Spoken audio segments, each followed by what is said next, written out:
an outbreak today, thank God. One with an alpha Nice. wave, so that's the plan. I have not touched this game in I think a month. It's every time I come back to it, I forget like how much I like it. Yeah, I'm really excited because the last time I came back to it, I was literally just jumped in a random thing and I just caught a shiny Glameow and I haven't reported it yet. So that's how my stream's gonna start. Actually, yeah, while I was looking for, I needed the Aguav berries, and while I was looking for that, I ended up finding a shiny Onyx because that's just Oh, that's awesome. it's just how this game works.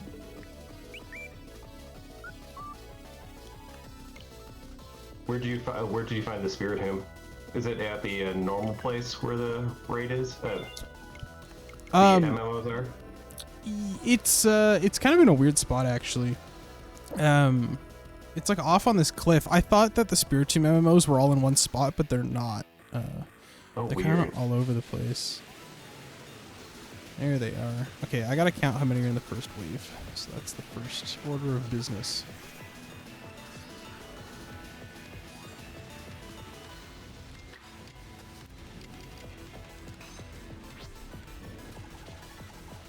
Your stream pulled up.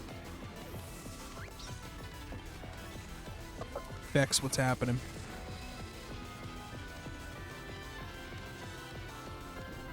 Isn't there a way to like combine Twitch chats now? Yeah, isn't it like you knock or collab or something? Is that how it works? Here, let me go into your chat and knock on you. Stream what- together only supports Chrome and Firefox now. Great, I'm on Opera. Okay. That's fine. It's no biggie. Yeah, I have no idea. I haven't looked into it yet. No worries. Alright, where do we want to hunt? Probably either the Mirelands or the Cobalt Highlands or Icelands. I always forget their names. The whatever the beach is, I don't remember the names either. The beach has that. Coastlands? Yes, the coastlands has that little little ghosty area by the ship. Oh, that's right. Yeah, right on towards the south. I think Chatot is there too. Yeah, Chatot's on like the edge. I think I'm gonna just do one check for Zoroa because it'd be fun. Always, yeah, always worth it. Yeah. Okay, so far 8. Oh, I like your border. Oh, I thank like you. your setup and border. It's great.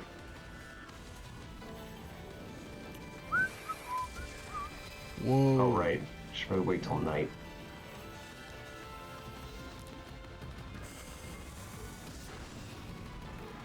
So I know I was talking to you about this off stream, but yeah, I've been watching The Chilling Adventures of Sabrina again.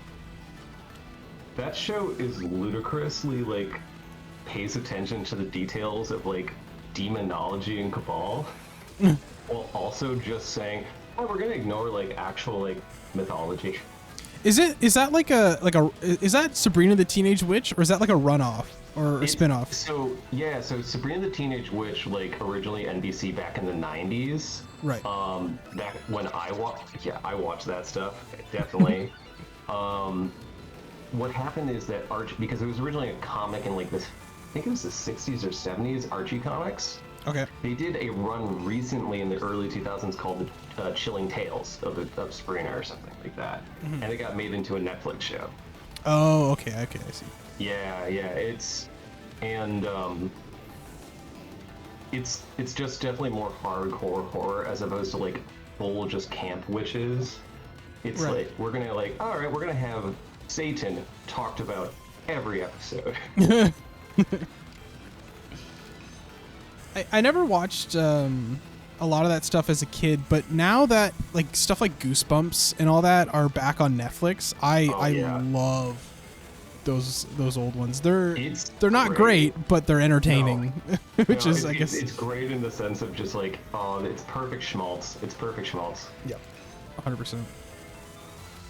I will say though that the dummy still creeps me out though. Like yeah. I grew up watching those, and those dummies scare the heck out of me. That dummy concept scares the heck out of me. It looks like we've got 9 in this outbreak. I also grew up in the like when I was 10. Chucky, the Bride of Chucky was like in theaters or on DVD or VHS. You know, I finally watched Child's Play for the first time, like not long ago, kind of sometime back in right before Halloween. That movie holds up quite well compared to a lot of the other. Like the first Friday the 13th disappointed me. I forgot how bad it was. That's a really, really bad one. But Child's Play holds up great. I think that movie's awesome. Those movies are so weirdly progressive in their own way too. Yeah. Especially the spawn of or seed of Chucky or whatever it's called. Like it's always been very, very open about that stuff. Yeah, and the show that came out recently, it's like turns out that Chucky's an ally. You know, good for him, man. A little bastard, but is an ally. Yeah, he was a serial killer, but I mean, like, at least he's progressive. That's very nice of him. Yeah.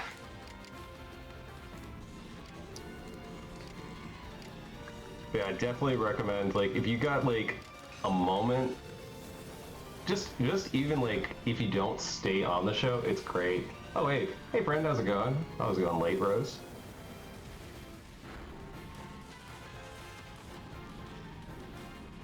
Wait, Chucky was the same guy as Wormwood in Lord of the Rings? What? That's wild to me. That's news to me.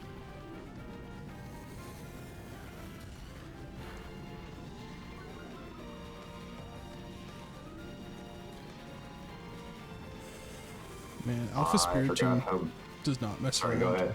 These things are scary.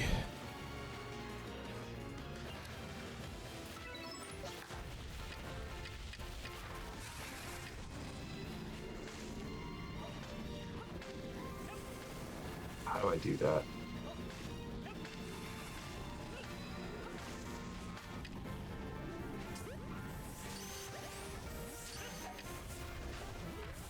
That should get unfixed.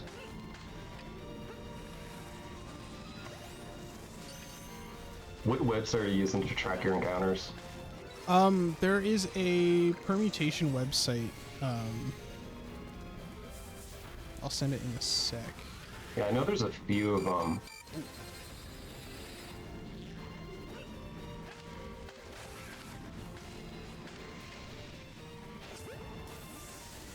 Oh my god, I am fighting for my life out here.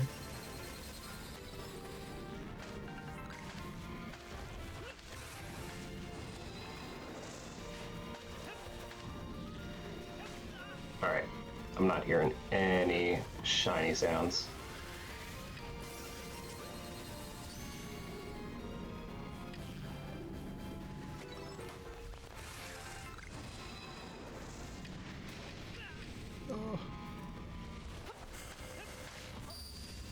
Oh, I died.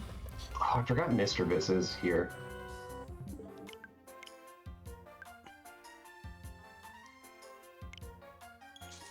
In the Icelands, you're saying? Yeah, I totally forgot that Mr. Biss just spawns. Yeah, I was doing like kind of like a, not like a map quest, but I was getting a shiny for every like map as I was playing through it again, and nice. I ended up getting that guy, which is pretty neat. I was the same way. I was like, I didn't even know Mr. Biss spawned down here. I thought it was all ice Pokemon. Yeah, I love Mr. Biss. I mean, growing up as a Gen 1, starting in Gen 1 and stuff, honestly, even though I will always sing the praises of just the original red, blue, yellow, broken, terrible games in hindsight. Gold, Silver, and Crystal are the ones that really hold up. Oh my god, yeah. Gen 2 holds up incredibly well. Yeah. I think everyone does have the same opinion. It's like, hey, it'd be nice to experience all the Johto Pokemon in Johto. Yeah. You do fight, like, so many just Kanto Pokemon, but it's still just fun. Like, the soul of the game feels great. They're very, very cozy games. But like, just the deck sometimes in those games is kind of like the fact that the Ampharos line just isn't in Crystal is like, that's a sin. That's like your quintessential Johto Pokemon. It's not even. Yeah, that one hurts every time. Yeah. I go to replay Crystal.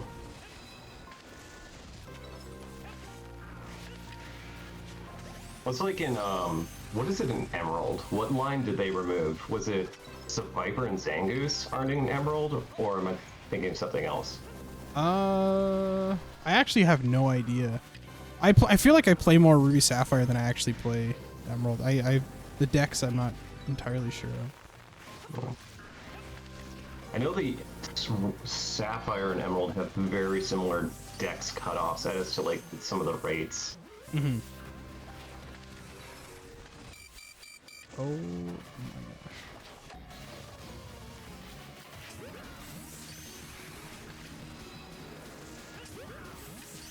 Alright, yeah. We're gonna go to the coastlands.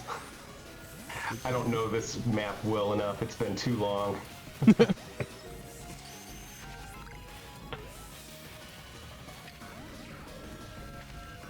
I'm getting bullied by these Spiritomb, man. I'm not good enough at this game to be trying to take them on. I don't have any room to move around either. This is the scariest part. Oh, It's so funny, like, going back to this game because it's been so long. It's just like, oh great, I have to remap the controls again. yeah, exactly. I'm gonna see if I can get away and then use like jet balls or something, because these things are gonna kill me.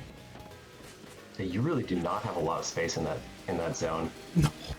They're hiding. Oh wait, what? Dusclops. Yeah, that's a cool one too. Also, finally actually rebranded my stream from the old Schwab streams to Zach Ketchum because yeah, Yeah, it needed to happen.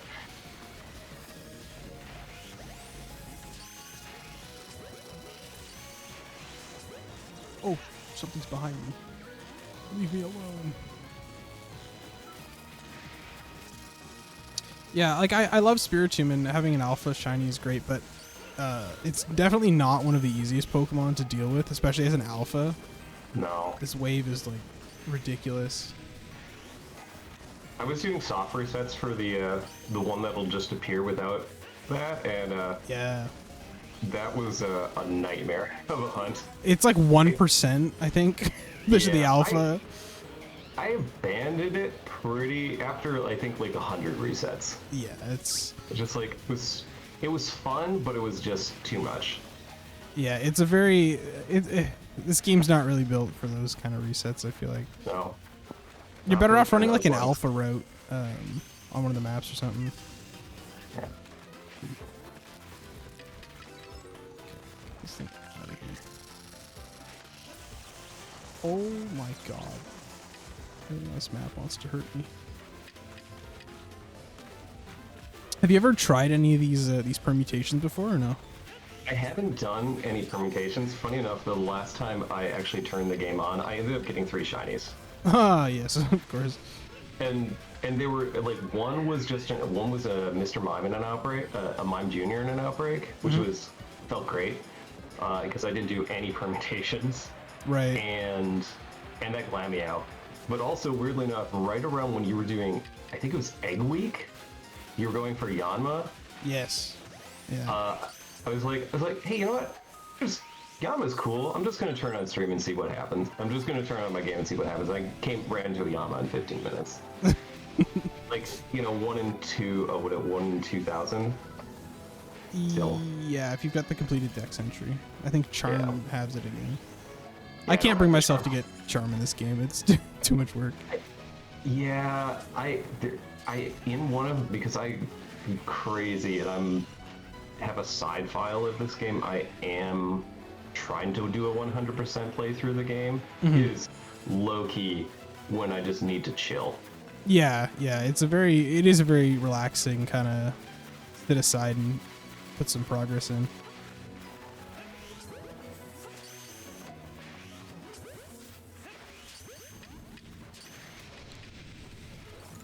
Honestly, getting back, I think one of the fun things, because I've been doing that Living Dex challenge, it's really been just learning the games. Yeah. I will say this, and it might be heinous for some people, I hated Gen 7. I've hated Gen 7. Really? Oh, is it just the hand holding? Yeah. Yeah, just the story. It feels like there's so much hand holding, and I actually don't feel like I'm playing the game more than I'm watching a movie. Yeah.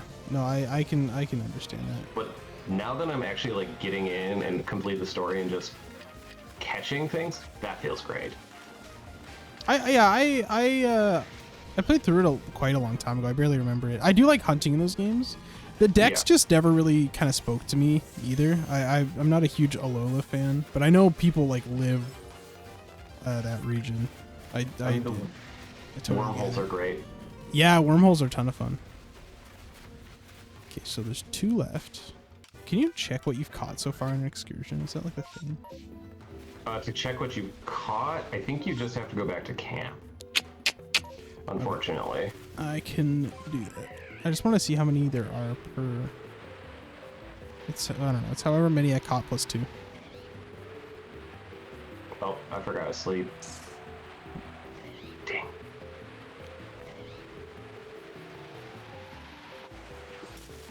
Okay. What do we got here?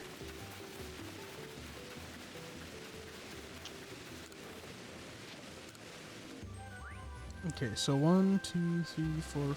By the way, I am absolutely blaming you for the fact that you showed me, like, you got that controller mod. I'm like, oh, dang. I should really get on this. It's great. I love it. Already worth it. Like, have had it less than a day. It's wonderful. First permutation done, I think. Yeah, you had like 12. Oh, there is just an outbreak right here. There's a massive outbreak right here, and I'm just not paying attention to it.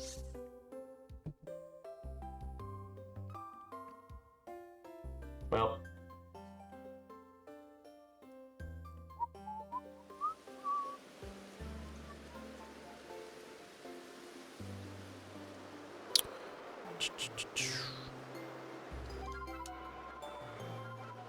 Okay, what's next? KO2, catch the rest.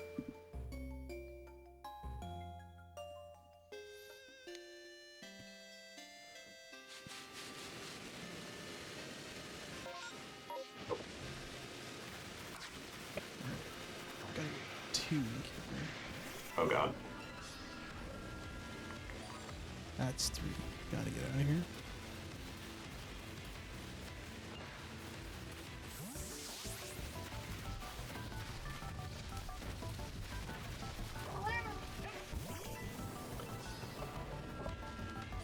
Low vocal cat.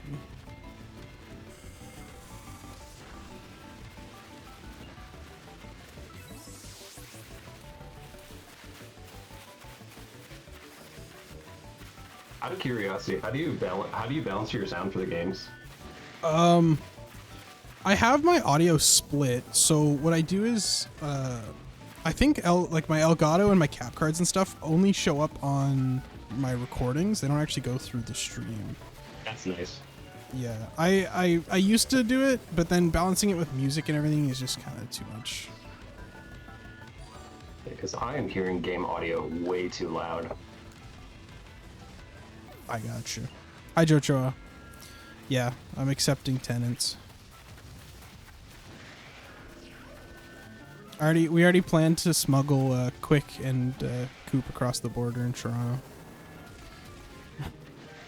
My friend in Germany right now is telling me that we should just meet up as immigrants in Denmark. Both of you? Yeah. Well, they live in Germany. They live in Cologne, and I was like, well, all right.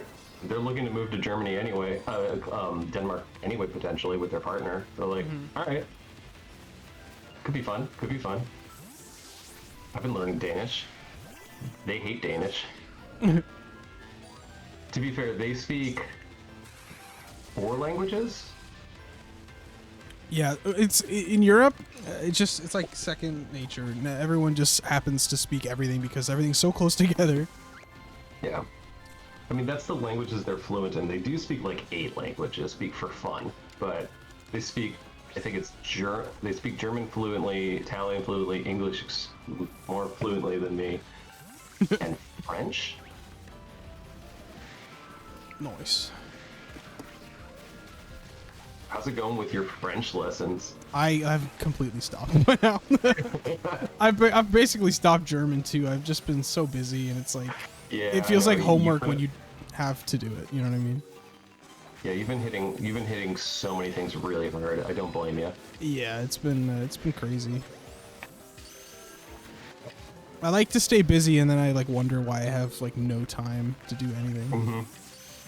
So Oh, sweet! A Reaper cloth just dropped. nice. Hi, original meme. Welcome. Oh God, I'm getting gunned down here. No.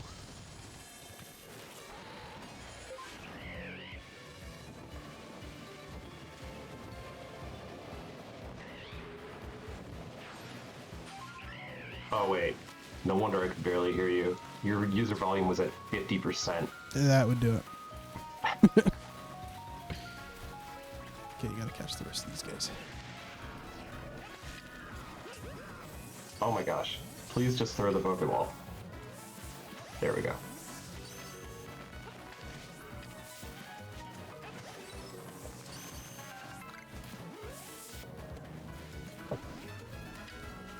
I forget. Is it Alpha Breakout? Is what is the chance for Alpha Breakout after? Toast just told me. I think it's 17% if it doesn't have an icon. If it doesn't have an icon. Oh, okay. And then 100% if it has that like orange icon, I think. Yeah. And then if it's a berry one, you'll never get an alpha. Wave. Oh, rough. Yeah, kind of sad. Oh wait, I kind of. Oh no, they saw me. I was gonna say I kind of have something working here.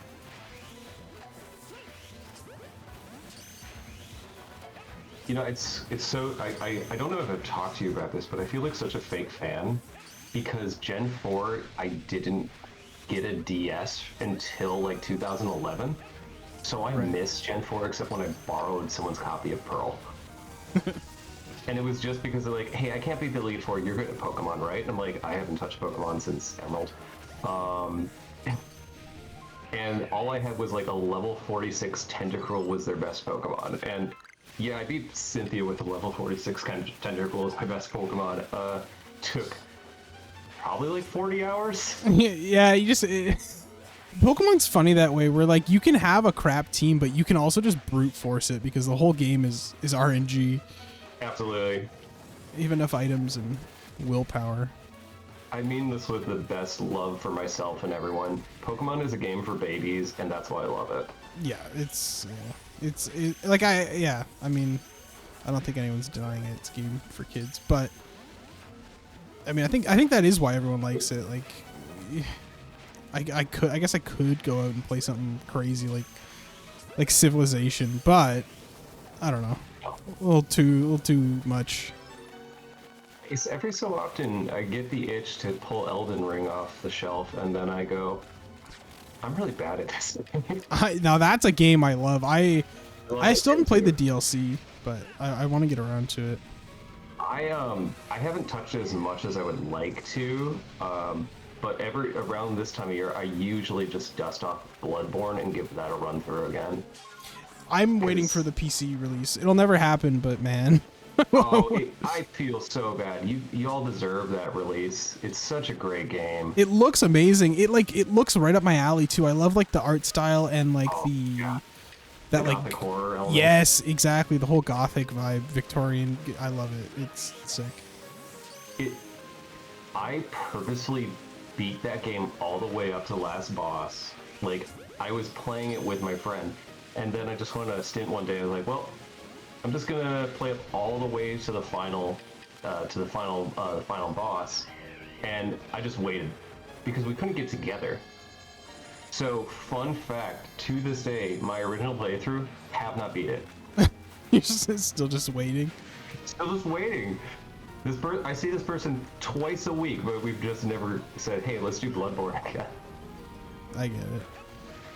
Hi, Silver. Go back to League, you baby. You're so right. I'm going back to League. I'm becoming a professional. Retire at 30. Someone tried to teach me League once. It is such a painful game. I say that as someone who's played it like almost my entire life. I've probably played it longer than I haven't played it at this point, but man, it's a painful game. Well, that's the thing. You've been playing it your entire life, and how many heroes are there in that game? Well over 100 now, I think. Yeah. Well, yeah, could be close to 200. How many leagues? I can do it. I'm also, it's a MOBA, so I'm not a big fan of MOBAs personally. I'm just not good at them. That's my problem.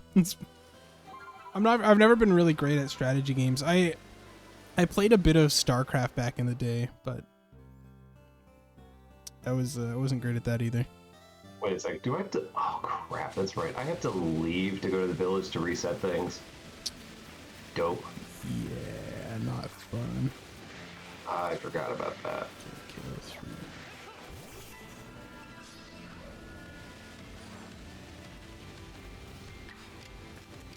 The only MOBA I've, like, really ever touched was a game. I think it was only out for 2 years, and then Blizzard said, we're done with this. Heroes of the Storm? Oh, it's still out. I love Heroes. Is it? It's just not being really updated. But yeah, I love okay. Heroes. Me and my friends played a lot of it. It's like League, but with it's kind of team based more than because like I remember playing Heroes alone was just a chore. It was so bad. But when you played with a team, it was great. You could actually win. That's always the trouble is that I would love to play team games. I just haven't find the friends or getting into the friend group that wants to do that. Oh yeah, no, absolutely. That's hard. And Talking anyone into a MOBA is tough nowadays. Hey, do you have like 4 hours to get mad for a while? 4 hours. You have 4 years to get good at this game, and then we can have fun. Yeah, yeah. But we gotta play 4 hours a week. Yeah. A day. Yeah. The games are between a half hour and an hour, depending on how bad you play. Listen, I already have enough trouble as it is scheduling D&D sessions, and I just had 2 players leave a group, so...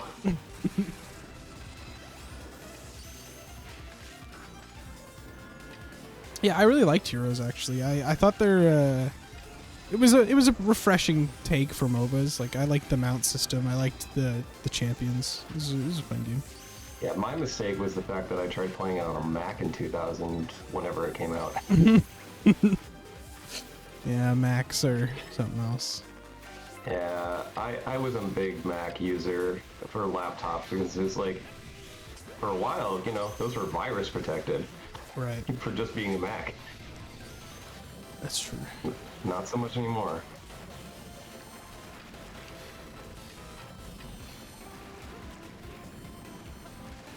Dude, trying to clear this... Oh my god. Trying to clear this wave of... Alpha Spiritomb is insane. I have, like... I don't know what to do. You're on a cliff face. That's it's so terrible. I don't know what to do. I can't even... Oh, no, Paris, leave me alone. Please. Like, I periodically look over and I'm just like, you know what? I'm definitely enjoying easy mode. Yeah, I'm working it out. Things are happening. Yo, Liam, thanks for the raid. Hi, everybody. Horrible spawn for Spiritomb. You're so right. I'm suffering. Talking about Pokemon D&D, I have a bunch of old books for that, or old things for that. My ex apparently was running a game for Pokemon D&D, and they used real-world rules, supposedly, about how a Pokeball works, because it can supposedly converts something into energy. So it just meant that people are walking around with nukes, effectively. I was gonna say, yeah, you could turn it... That means it's a bomb. Yeah. Monster Session balls. lasted one game. Because they blew... They kind of did what they did in the Pokemon manga. They blew up Vermilion. No. Spoilers, everyone. Sorry. Anything but that. What is it? Elite Fours are eco-terrorists. Yeah, I was surprised at how many of the gym leaders were not good people in the manga. I was like, I thought it was kind of refreshing. It's just like, oh yeah. Hey everybody, Monster Balls Buster. Listen, we don't talk about Monster Balls. That was a one stream thing only, okay? That was very important lore. It was very important lore for the stream. I missed that one. It's probably okay. There was a Minecraft server where we were like building. I think we were building a replica of our grade school. Me and all my buddies, and then someone said something about Monster Balls. I don't even know how it came up, but someone said it, and then one of the admins chimed in and was like, "Don't say that." And so immediately my friends turned on them, and it was just like it was terrible. We would tell the admin to come see our plot, and then someone had built monster balls, and then we would spam spam fireworks at their feet to lag their computer. That's amazing. And then we all got banned. So that was the saga. But now it lives on. Anyone in my friend group, you say monster balls, they know what to talk about. That's great. Oh, my friend in chat is suggesting I play Phasmophobia. Oh, I love I haven't played it. That's I've only gotten to see people play it. I don't like it as much anymore because of the big update they did. They kind of changed everything. But I played a ton of it back when it like first came out, when it was like brand new and really janky. But I think that's kind of why I liked it so much. I liked the jank. There's something to be said about jank. I know everyone loves a pristine game, and don't get me wrong, but I don't play Fallout 4 to this day because it's perfect. Yeah, it's like Skyrim. Skyrim's always been jank. Yeah. But also, like, for horror games in general, I feel like jank almost makes it scarier. Mm-hmm. Like, Phasmo was super scary back then. No response. Alright. I just wandered into a Alpha Empoleon that just spawned in front of me. Alright. Bye.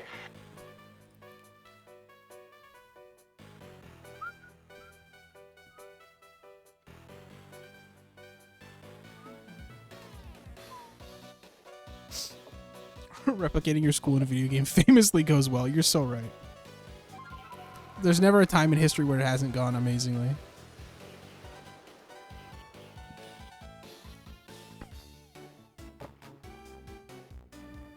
Absolutely, Slush.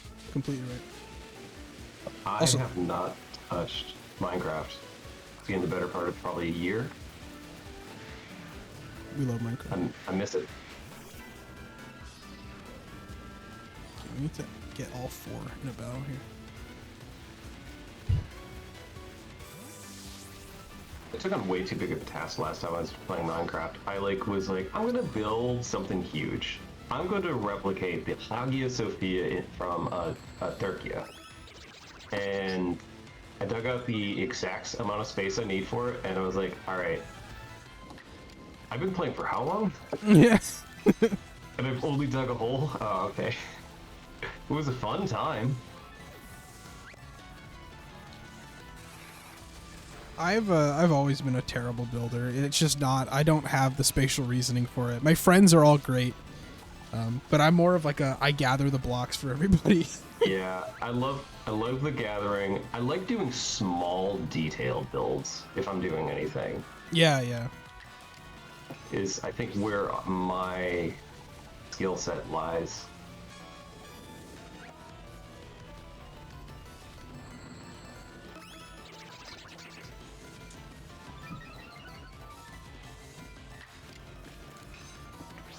Nothing to report, yeah. Except you got a cool hat. That's what I would like to report to this professor. He does have a cool hat. It's almost like out of time, his hat. It seems very modern. It's just a toque. Yeah. It's just a toque. He's got a pom-pom hat. Yeah. I mean, maybe it's based on something from Alola, or it's just I came from the warm place, and so this is how I thought they would dress here. So. Yeah.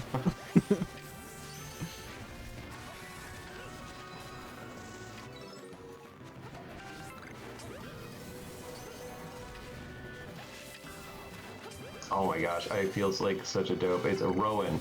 Rowan and Laventon are the professors that actually, to me, look like professors I had in college. They fit the bill. Yeah.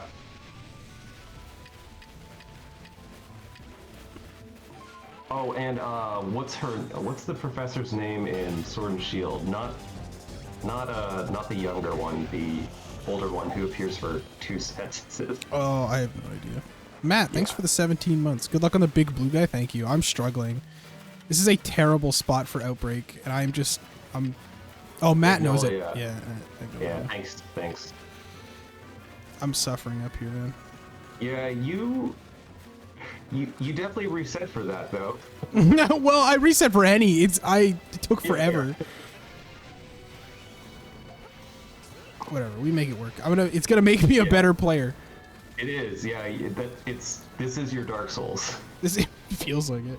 I've probably had less trouble with Dark Souls in Elden Ring than this. It's weird because like this game, I feel so comfortable playing this game, but then when like the heat's on, I'm like I completely forget what to do. It's a stressful game. Yeah. It's like I'm so used to these being, you know, they're stationary, they don't do anything, and then, oh, these ones are. That Paris is trying to kill me. Yeah. I think I'm better off trying to clear the wave instead of catching him. It might be easier. It might be. Especially with you could try doing a different permutation. Work the other way around. I think for the alphas it doesn't matter. I think the alphas, no matter what you do, they're gonna be the same. The second wave. Okay. It's what you do the first wave. The first wave is fine. They're not alpha. Actually, every once in a while an alpha spawns, but this wave is like a bullet time game. Right. Also, everyone say hello to my shiny alpha Ursulina. His name's Freddy, after Freddy Fazbear, of course. This is the spooky stream. The most important bear mascot of the 21st century. Hi, Freddy. Hi, Freddy Fazbear.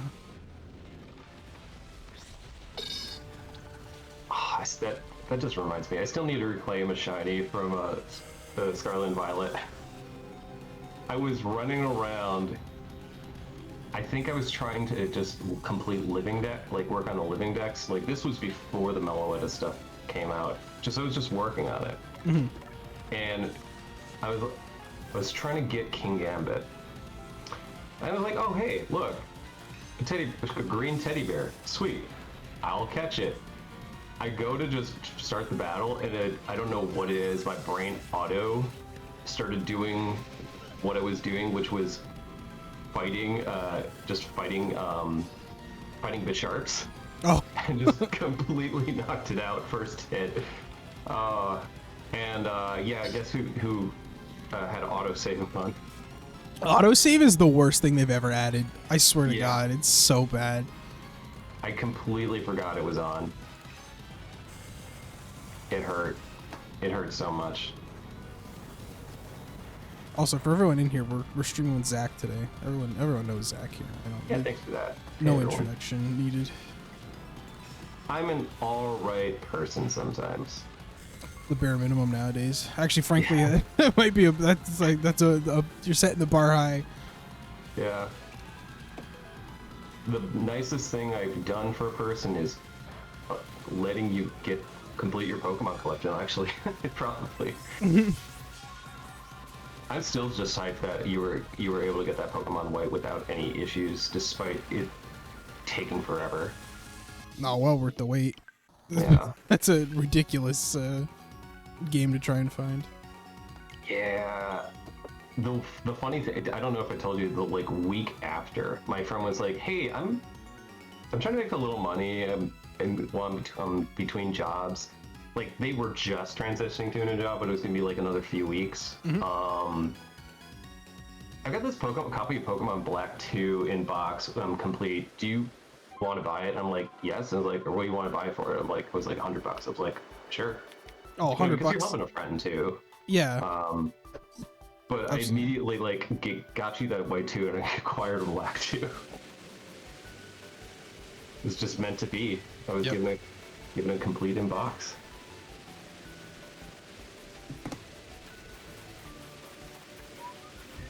Okay, what are we doing now? We gotta do KO2 and then another 2.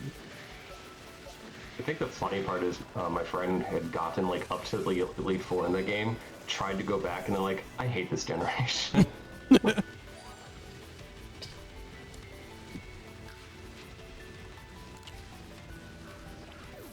I don't think if I'm going to start playing Gen 5, I wouldn't want to start on White 2 or Black 2. It feels weird to go in because it feels like you're only getting half the story. Yeah. Alex, thanks for following. Yeah, it feels like those games are definitely made for someone who's just played Black and White. Like it's Yeah. you can tell 100%. I mean, it's called 2 for a reason. Of course, they feel incomplete.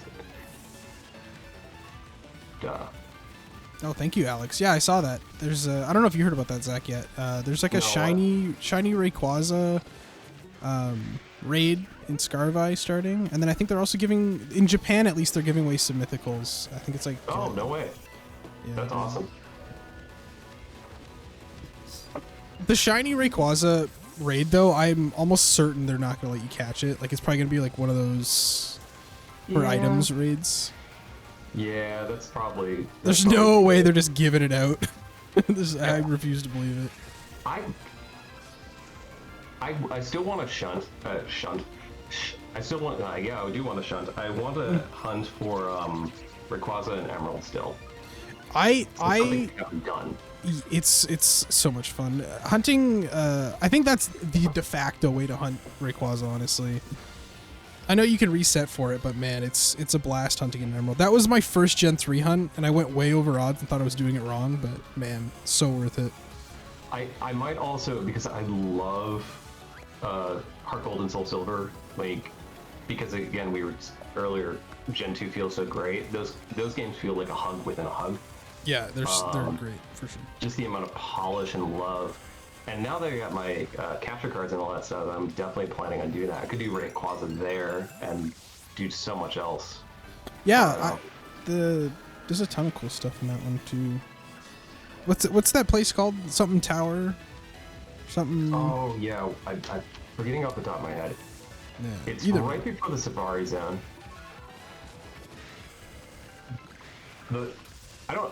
Fun fact. Because I took quite a bit of a hiatus from Pokemon between Gen 5, I didn't play anything until Sword and Shield, because I was going hard in school, I was literally working 40 hours a week, volunteering 40 hours a week, and going to school like 30, 40 hours a week. I had no time in my life for fun for basically 6 months. It was awful. Right. Yeah.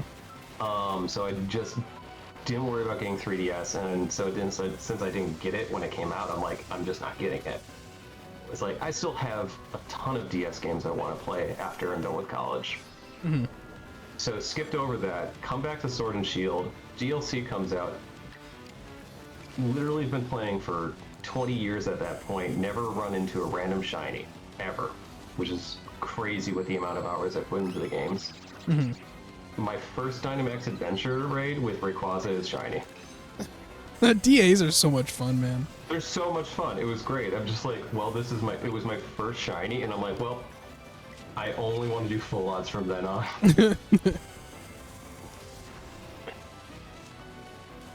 That same day, my sister, she also got shiny Stakataka and Yveltal in DA raids, all in that same day. It was wild. That is whack.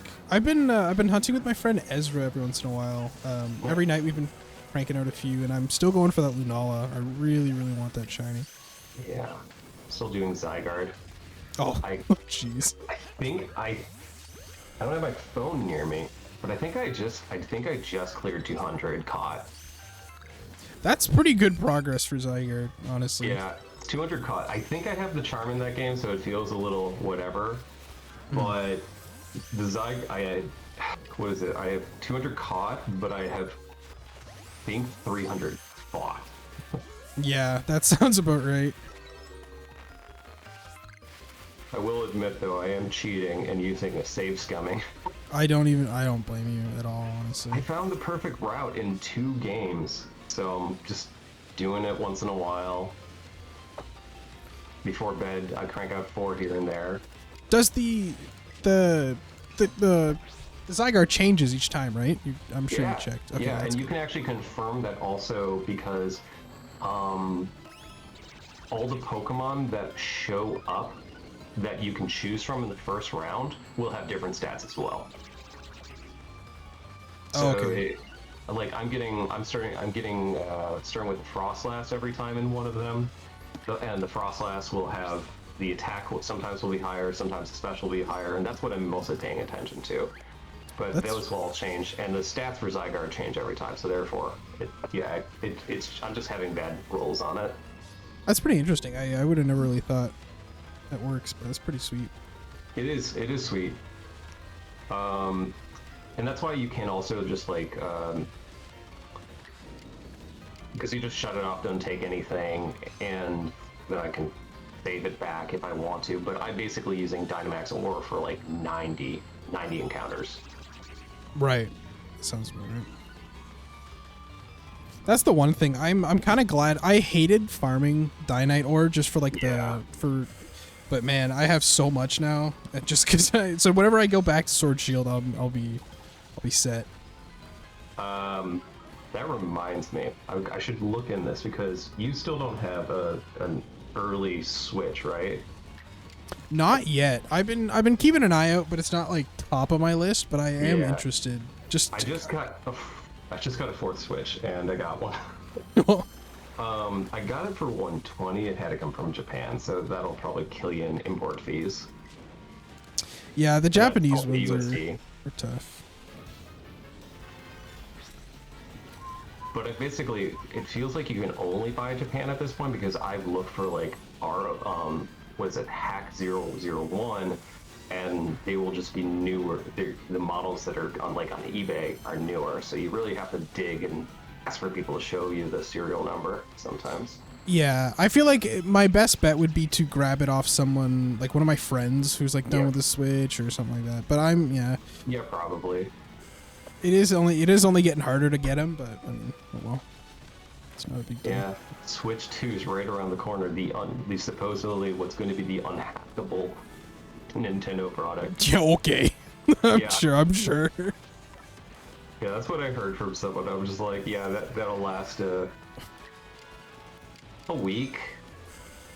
I can't think of a single console that hasn't really been like hackable. People work real hard about that stuff. Oh, absolutely. It's most of the time people are wanting to hack it because emulation is not built in. What is it? Only PS3 is finally stable for some games to emulate. Xbox, surprisingly, the original Xbox is very difficult to emulate for some reason. People just didn't start on it very early. Yeah. Huh. That I didn't know. Which is weird because it's an ancient console. Yeah. But yeah, the PS3 framework was very, very complex. Yeah, it's a very difficult console to emulate.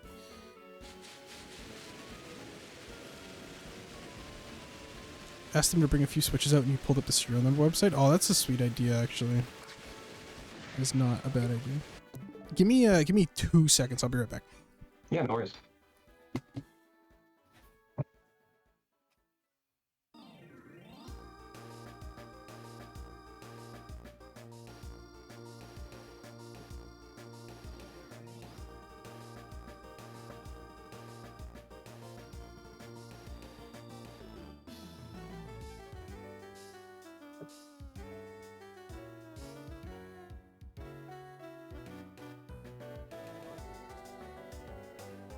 Should really be counting these, but oh well.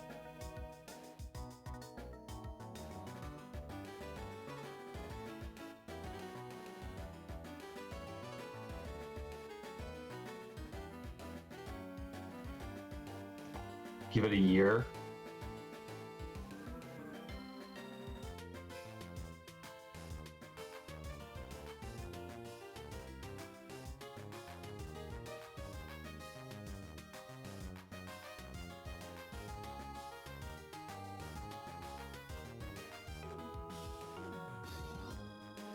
Whoa.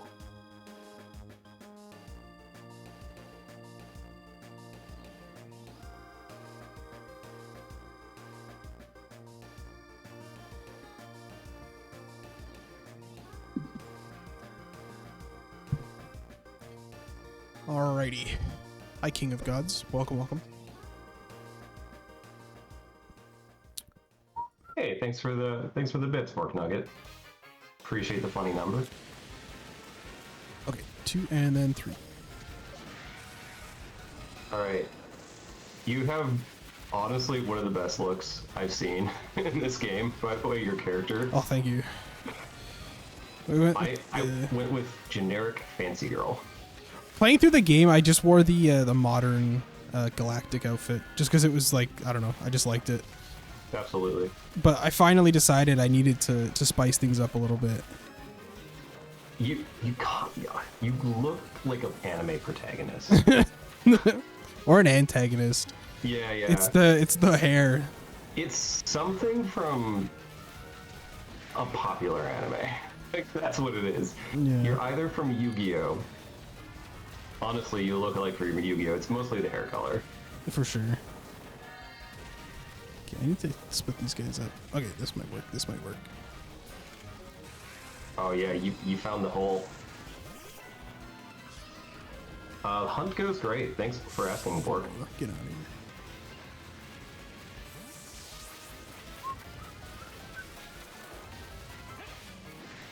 It's just a chill time in the magical land of Hisui.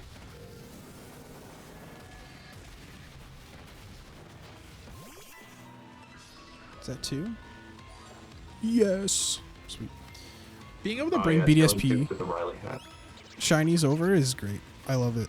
Like this Darkrai, I think was my BDSP one, but it's neat to be able to just like bring them into a whole new game with like a whole new look.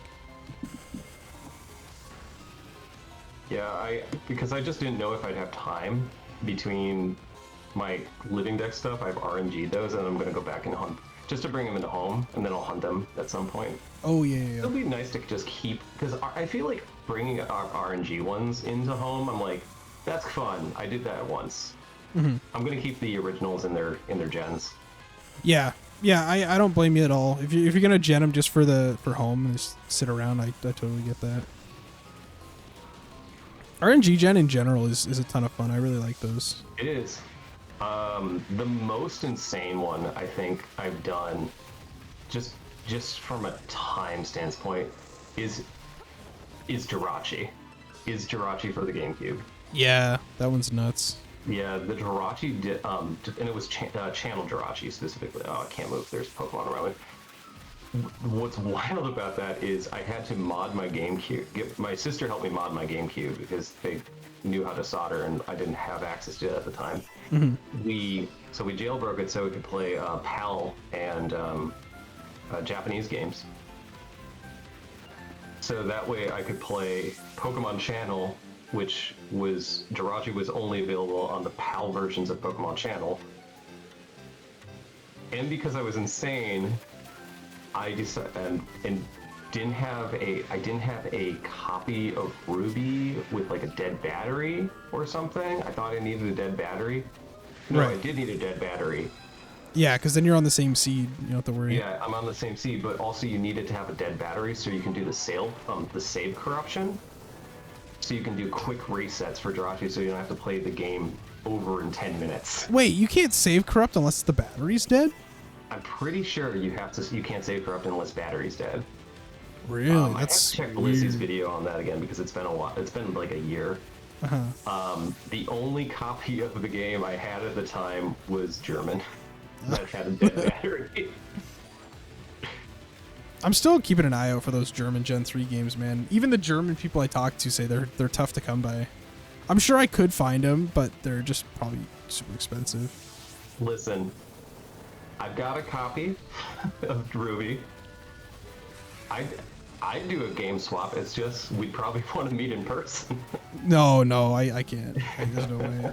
Where'd you end up getting it? Like, how'd you come across it? Were you just in Germany or were you around Europe? No, this is wild. This was like a year ago, when the games are still really expensive. Like, Right. I mean, they are now. I was looking for a copy of Crystal, and I stumbled on a copy of Crystal in German paired with a copy of Ruby for $100. Holy shit. Even Yeah, European prices, that's ridiculous. I snapped that up. Yeah, I would have too. Were they on like and eBay or like in person you found them? It was on eBay. I was just like, I can't believe this is. I think it's because it was so poorly listed, and because I kind of sat on it for a few days. I'm like, If it goes, it goes. And then it was still there after like a week. And I'm like, all right, I'm doing it. I did it. And they arrived, and you know, the pictures weren't great, so it was taking a chance if they were authentic. Mm-hmm. They arrived, throw them into my epilogue of the operator. Yep, they're authentic. Beautiful. Yeah. Give me 1 second. I'm so sorry. Yeah, no One worries. sec. Great $100. Your childhood copy lasted until your early 20s. That's awesome. My childhood copy got lost in a move.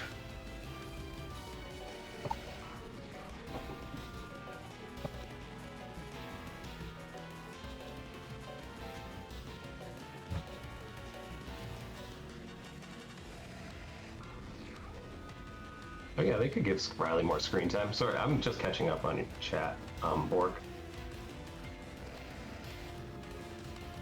Also, hi, Fire Piplup.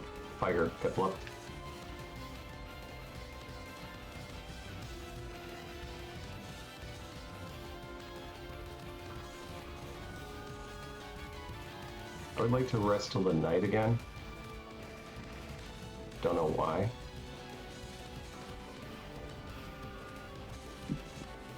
Sorry, I'm like sitting here. My grandpa just texts me. He goes, "Reese, am at front door." So I was like, "Oh, okay." It's all good.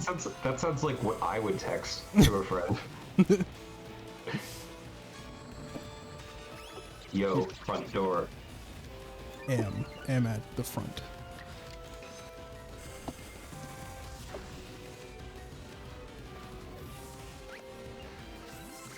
Okay. Now we catch the rest.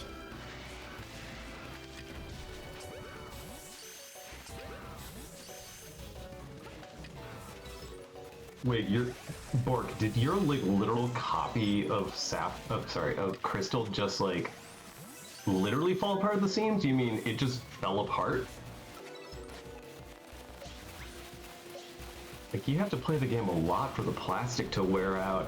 Yeah, That's crazy. That sounds pretty crazy. Oh my gosh. Jesus. Viking funeral. Or put it behind glass. Yeah, that's when you make like a shadow box out of it. Yeah, definitely. All right. Freddy's And taking if the over. board's good, you could just at least put that into something else. Also true. I'm sure they make like those. Actually, I'm certain they make like people make like what are they? They're like stainless steel cartridge shells for Yeah, I've seen those. games. They're neat. I'd always worry about like those if they like, you know, even though they're playable, I'm worried about damaging like the actual console then. Yeah, yeah, no, for sure. I wouldn't want to scratch up the insides or anything.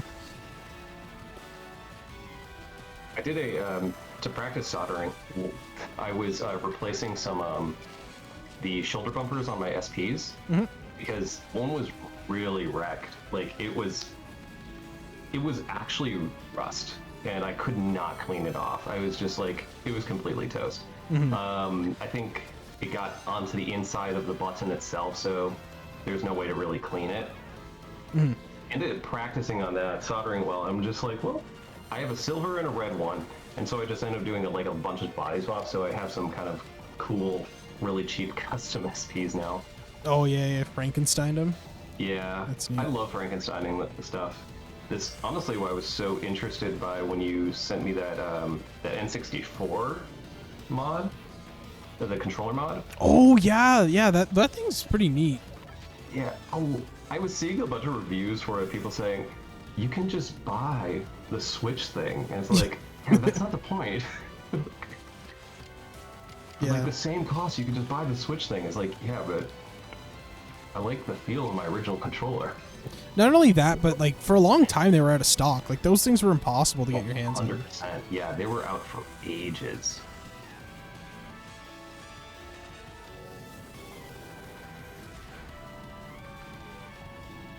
I still think it's wild that in the year of 2023, I bought batteries from the Nintendo store for my 3DS. That is crazy. I'm surprised they even supplied them. still. Yeah, I think it was like, we got a lot of backstock and we're shutting the store down, so the 3DS shop down and the internet. We should probably get rid of these and make money. Yeah. Yeah, because, I mean, yeah, you got to use them too. You can't just leave batteries sitting there. Definitely no.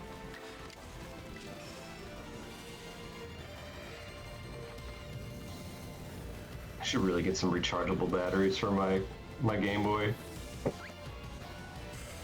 I'm always curious about a USB-C mod. I have one of the like original fat GBAs, but it's in pretty rough shape, and I keep telling myself I'll mod it, but it's just like, if I'm gonna mod it, I'm gonna go all out, and it's gonna cost me a fortune. I have my original Game Boy Color, and it's the Pocket Pikachu edition. The speaker doesn't work, and the headphone jack doesn't work.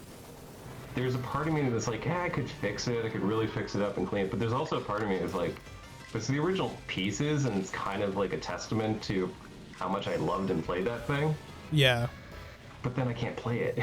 You could always like reshell it. You could take the original shell and maybe... Yeah, and just keep the shell itself as a memory. That's what's so cool is like, especially with the Game Boy shelling community is so cool. You really can't. DS, I guess DS reshells are DS Lite reshells are really bad still. Yeah, I've heard they're not great.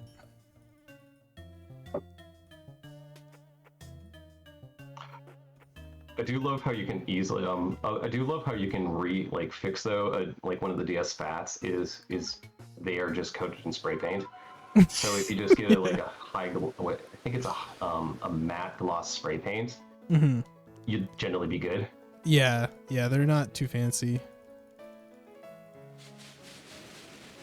Oh, Fex says there are better ones available for the DS. Are there now? That's nice. I was looking about a month ago, so. 2 and 4. I wish I had better Pokemon. I don't know why I did. Like, I could have like Arceus on my team, but instead I'm got just like these weak Pokemon. I'm in trouble.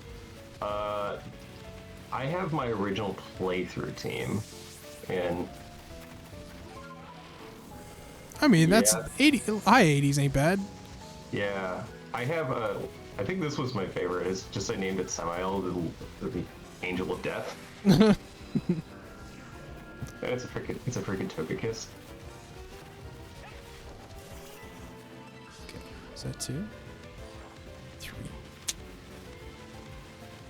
I think I was super close when this game came out, just to doing a Professor Oak challenge, just because I enjoyed running around the field land so much. Yeah, it is a lot of fun. I still feel bad for not really loving this game when it first came out. I was like on the fence about it. Like, I didn't dislike it, but I didn't seem to like it as much as everyone else did. And I was like, well, like what's going on? Like, what am I missing out? But now that I play it more, I totally get it. I don't know really what I was thinking. You know, there's this thing that I find that happens to me once in a while, is that I will be told, hey, there's this thing you'll like, and I just do not like it. Just don't like it. And then I'll revisit it, and it'll just turn into like one of my favorite things, because I just wasn't in the mental headspace. That happened with the Guillermo del Toro movie Crimson Peak. Right. When that movie first came out and I watched it, I was like, well, this is a weird kind of horror movie. It has some incest in it. I don't like this movie. Right. And I sat down and rewatched it, and I'm like, it was like, oh, this is a take on American horror, like American old school horror, from the 1800s. This is like oh my gosh, a Sleepy Hollow. This is a variation of that. It has like a portentous ghost that's telling you, hey, this is bad. There's murder. There's this creepy house in London. Like, this is old school horror, and it brought to screen, and it gave me a new appreciation when I just looked at it from a different angle. Yeah, especially for movies. I feel like sometimes some movies just need a second watch. Then sometimes I watch the movie a second time and I'm like, yeah, Still as bad as I remember. Yeah, some movies just don't hold up. I'm scared to watch some old ones, like Friday the 13th, for example. I always liked the original, and then I rewatched it, and I was like, no, this is just a bad movie. There's nothing redeeming about this original one. Yeah, Halloween holds up. The Oh original my Halloween. god, it holds up so well. That, The Thing, Child's Play, Nightmare on Elm Street, they all hold up way better. Halloween holds up so well that when I was walking through neighborhoods, walking my friend's dog, like 2 weeks ago, the only Halloween decoration that someone had in their yard was just Mike Myers. Yeah. It was just standing there, nothing else, and it was holding it. They were holding like a leaf collecting bag, this mannequin, and it was like, that's perfect. That's great. So perfect. Because it definitely made me second look. I thought that, like, I really liked the reboot, the first one. I thought it was fun. I haven't And then watched they- that reboot. oh. I skipped that one by accident. The first remake is really great, and then they decided it would be a trilogy, which meant they had to put out 2 more, and they're so bad. I still haven't seen the third one, but the second one was terrible. Makes me sad. I still find it weird because I got into a really big just box office horror kick for a bit, just on my own. Because honestly, for a while, I was like not into horror movies, and I've really come around back to it because horror movies are like perfect cinema. They hold a lot of history to them because horror movies have so much history to them. They have a lot to hold up, and it really my like return to horror movies was watching the remake of Evil Dead. Oh my god, yeah, that's a great one. That movie's just alone for the end credit scene. Back when staying for the end of credits was not a thing to do. It's just what's his name? Bruce Campbell just going groovy. Yeah. Like, okay, this is a perfect movie. This is a perfect remake. That's what you have to do. Like with horror, it's really difficult to do like shot for shot remakes or like too similar. I thought like the Evil Dead one is way different. Same premise, but it's more than enough like different to warrant a remake. That's the thing. You're always fighting against like, why should I watch this over the original? Yeah. And some movies just can't get it right. And it's removing camp or going hard into camp is often what it is. Yeah. And especially movies run right around that year or those years, it's kind of falling into the line of that. Oh, we're making this gritty American was a thing. Dark Knight is of course the example. Superman for some reason. Evil Dead was gritty, but it deserved it.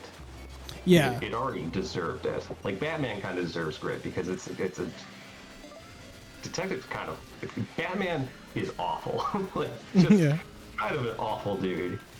He is the emo poster boy of DC and can either be perfect camp or just needs to be an awful character. Yeah, I mean the 60s they did enough camp with that. That was like the goofiest show of all time.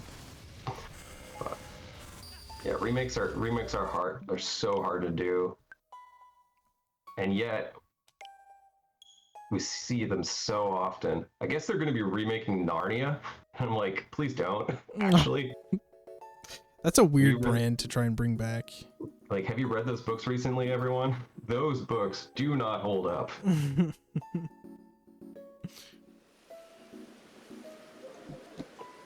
I grew up on those stories. I know what's in The Horse and the Boy. Don't read it. You can go to sleep. I've died twice to this set. I don't know what's going on. I'm losing my touch. Okay, I need to Having fun talking about horror. I haven't watched anything in a while. I watched The Substance, which was crazy good, and then I haven't really watched much since. Right around Halloween, my roommate was sick and I was on vacation, so we just kind of took a day and chilled out and watched some spooky movies, like spooky adjacent. I start with Sleepy Hollow because I do a rewatch of that every year. That's in my top 10 favorites. That is a classic. Yeah, I adore that film. And afterwards, we watched Abigail. That You know that sounds one? familiar. I don't know if I know it though. It's a vampire story. Starts off, it looks like it's just going to be a normal kidnapping. Turns out that they get locked into a house with the vampire. Interesting. It's a horror comedy more so than anything. And afterwards, I decide, hey, Van Helsing's on Netflix. I still have Netflix. Let's put that on in the background. Is that the one with Hugh Jackman? Is that the one? Yeah. Yeah. I've heard a lot about that one. That movie holds up in the best and worst ways. It's got that 2003 real, like, we just came off the back of Lord of the Rings, and the CG it's CG brushed really hard.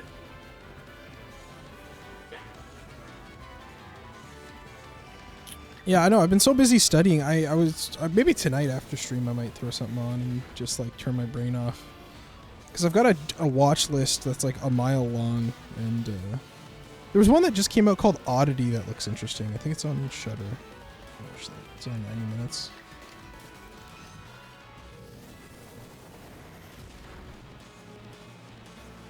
$2024. Well, that looks interesting. Do I know any of these actors? No, Yes, I think I it's do. looks like a little. Oh, you do know them? Teague Murphy. Yeah, I know. I can't remember what movie I recognize that Irishman from. He's only in. Oh, he's in The Northman. That's why I recognize his face. You know, I've seen The Northman. I guess I don't recognize him. Hi, Curb. I haven't seen The Northman, but I recognize his face from like trailers. Yeah. Speaking of, what I'm really excited for, Robert Eggers, he did like The Lighthouse, he did The Northman, The Witch, and he's doing Nosferatu, and I saw some trailers. Way. Oh my god, I'm so excited. I was literally about to mention Nosferatu. Symphony of Horror from the 20s is like one of my favorite movies. I'm so excited, dude. He's gonna kill it. Oh, that's rad. Oh, I'm gonna love that. I think it comes out, I want to say December. I think it like next month. I'm super excited. Holiday box office hit. Let's go. Yep. I'm definitely gonna have to go to theaters for that. Plus, he's just like a great director. I mean, all three of those films, Northman, Witch, Lighthouse, like they're all just perfect. Yeah, I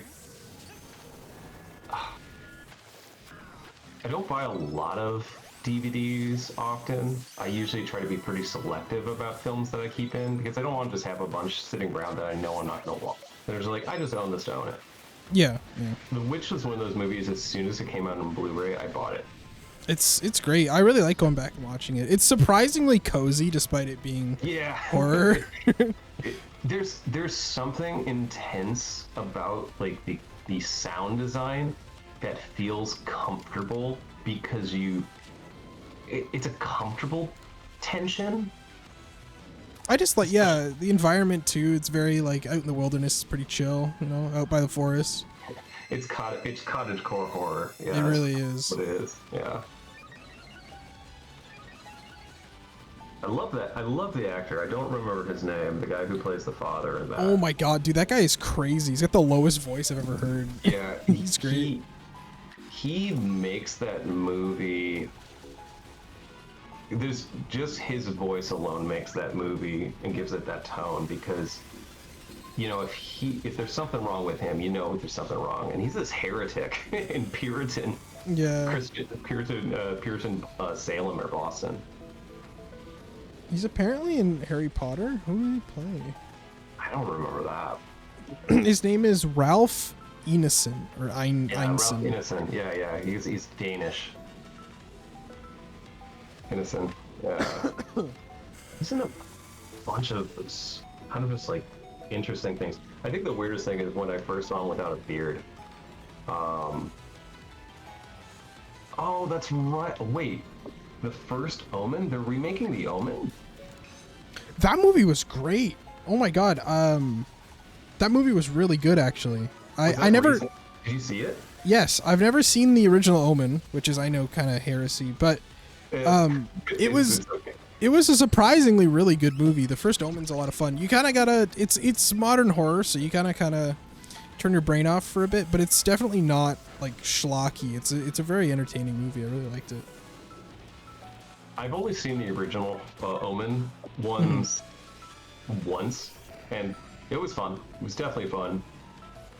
I have this weird mismemory for some reason. I don't know why, but I thought Patrick Stewart was in it for the longest time. So there's a guy with no hair in it, and he kind of looks like Patrick Stewart. All bald British people are Patrick Stewart. Yeah. I'm truly an awful person. But what was it? The one I haven't seen the Omen that came out on 666 on June 6, 2006. I did not see that. Oh, that's great. I didn't even know that happened. Oh yeah, that was a big thing. Like in my junior year of high school, there was a big thing. It's like, oh, it's the day of the devil, 666. No matter how you mix it around, and I'm like, and so they had that release, and I think it bombed. Yeah, it looks on Letterboxd. It does look like it bombed. All the early 2000s remakes were not great. No. Although one that I surprisingly really still enjoy, it's different enough that it's not like, it doesn't try to like really fit in the shoes of the original, but the Michael Bay remake of Texas Chainsaw Massacre is surprisingly good. It's a very mean movie, but it's pretty neat. Oh, okay. I just realized another thing. You've seen The Pope's Exorcist, right? No, I haven't, but it looks crazy. Ralph Ineson is in it as the voice of Asmodeus. Oh, that's a great role for him. Yeah. I didn't see that one. I didn't think it would look I didn't think it looked good, honestly. Alright, that's another one down. It's another 7. 2, 2, and 2. Hi, Ace. Hi, Fossil Week. Hi, everybody.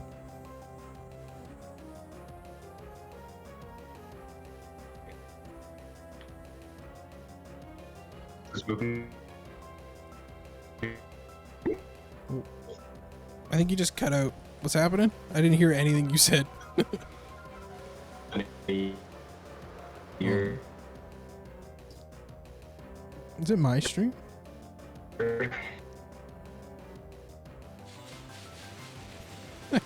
I can't hear any of what you're saying.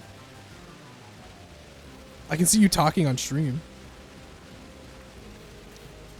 2020. The reason why it's like it's the horror episode of SpongeBob. At the end of it, there's Count Orlok and who's flicking the lights on and off, creeping him out of the vampire in that movie. Can you hear me? Yeah, I can't hear you. I can hear you now, yeah. Okay, yeah. Sorry. All I heard was the very end where you said SpongeBob and Count Orlok. You completely cut out. I don't know what happened. Oh, weird. We must have said Discord must have dropped. But yeah, so Nosferatu's Count Orlok is the vampire in that, and he's in that episode of SpongeBob flicking the lights on and off. Of course, yes. A classic. That's 100% why I went to find that movie in college. It was like first day in college, went to the library, found it, they had it on DVD, watched it. Great time. That's great. Nosferatu Symphony of Horror. It's got this, I don't know if, have you seen it? No, I haven't seen a lot of the classics. I really need to get around to them. So the story of that movie existing is hilarious because it was illegally made. Because they didn't have the rights to Bram Stoker's Dracula, so the Bram Stoker family sued the company, and they won. And all the movies were supposed, all the film reels were supposed to be destroyed, but some got to America, and that's how they basically stayed around and got preserved. The movie has a bunch of like old school techniques where they like to create senses of speed. They just cut out, they literally cut out like pieces of film to make it go faster. And because it's, So they were on crank things. It's a little janky, but it looks good. It holds up really well. It's kind of neat that a classic was like not even supposed to make it here. Oh, That's cool. Yeah, there was this back on the early days of YouTube when it was only 320p. There was this I think French Canadian creator Patrick Bolden created this short called what is it? Nosferatu Rising, which is a twisted comedy take on like this story of what happens in Nosferatu. And the idea is that it's this grave robber who happens to be in the right place at the wrong times to make it look like this corpse that is Nosferatu is actually terrorizing people. It's like a 3-4 minute short, and the grave robber ends up being named Van Helsing. Oh, that's great. Yeah, it was a fun little short.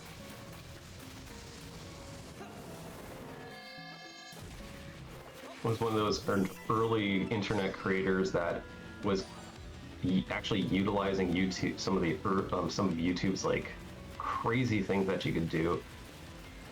He made a fighting game on YouTube. A fighting game? Like how does? Yeah. So you used to be able to use annotative links and actually put them anywhere on the video. Yeah. And size them. So you would choose the fight commands and it would link to another video to show the next attack. Oh, that's great. I love that. Yeah, it doesn't work anymore, unfortunately. Yeah, they killed annotations. Yeah, because it was like 15 years old. I do remember some of my favorite videos had like secret links you could find. In the description, they'd be like, "Oh yeah, there's a link to a secret video," and you have to go find them. You know, the charms of when the internet was older have all kind of slipped away. Thanks, Google. I'm surprised they got rid of them. Like they could have repurposed them or like even like made them a little legacy setting or something. But it's pretty Went the way of Flash. Even worse than Flash because there's no way to actually play. Like you can still play Flash games, you just can't do that. Yeah, unless they were, what's the word? They were like archived in that Flashpoint thing.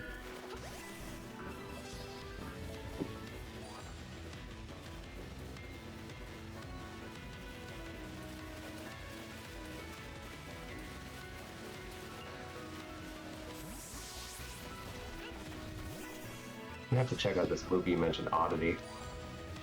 Yeah, it's on Shudder. I think it's a Shudder original, maybe. I know the one that is on my list that I'm probably going to try to watch, if not this weekend, or if not tomorrow, this weekend, is what is it? Dawn Song? I think that's what it's called. I don't know if A Dark Song. A Dark Song. Is it like newer? It came out in 2016. The story is that this woman's child, I believe, was killed by some like serial killer or murderer, and she wants to summon this angel for revenge, and things go wrong. Oh, did you mention this one to me? I think you did. I think I did. Yeah. What's really cool about it is that they base the ritual in the movie off of a actual summoning ritual from the Book of Aberlin from the 13th century. Dang. But because they don't, you don't actually want to accidentally summon an avenging angel, they changed a few of the rituals, a few of the markings, and they changed a few things. It's like,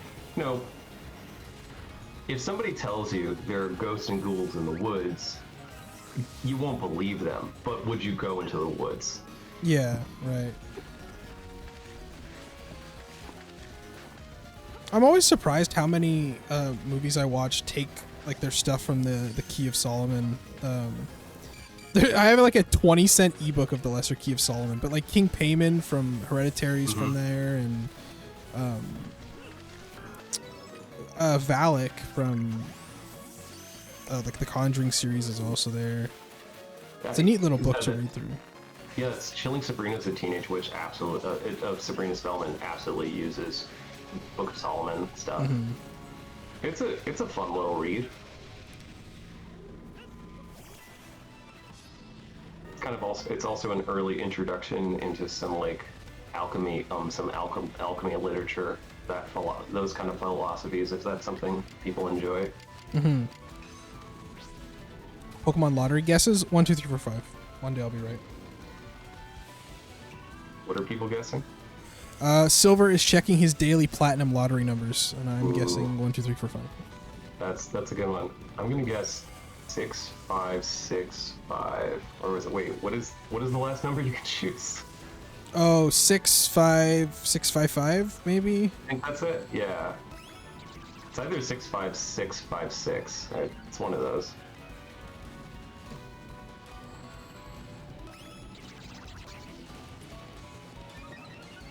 What are the odds of an outbreak plus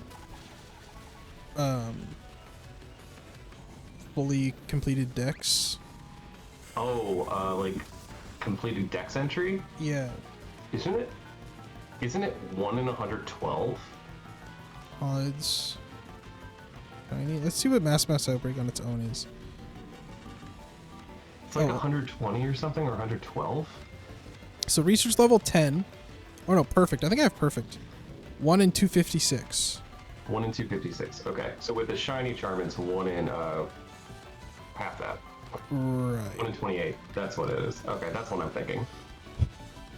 Well, I don't have charm, but I think we can hit 256 with enough permutations here. Definitely hit 256.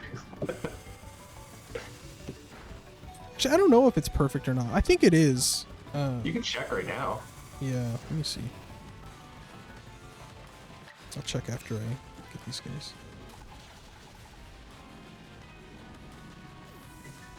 Okay.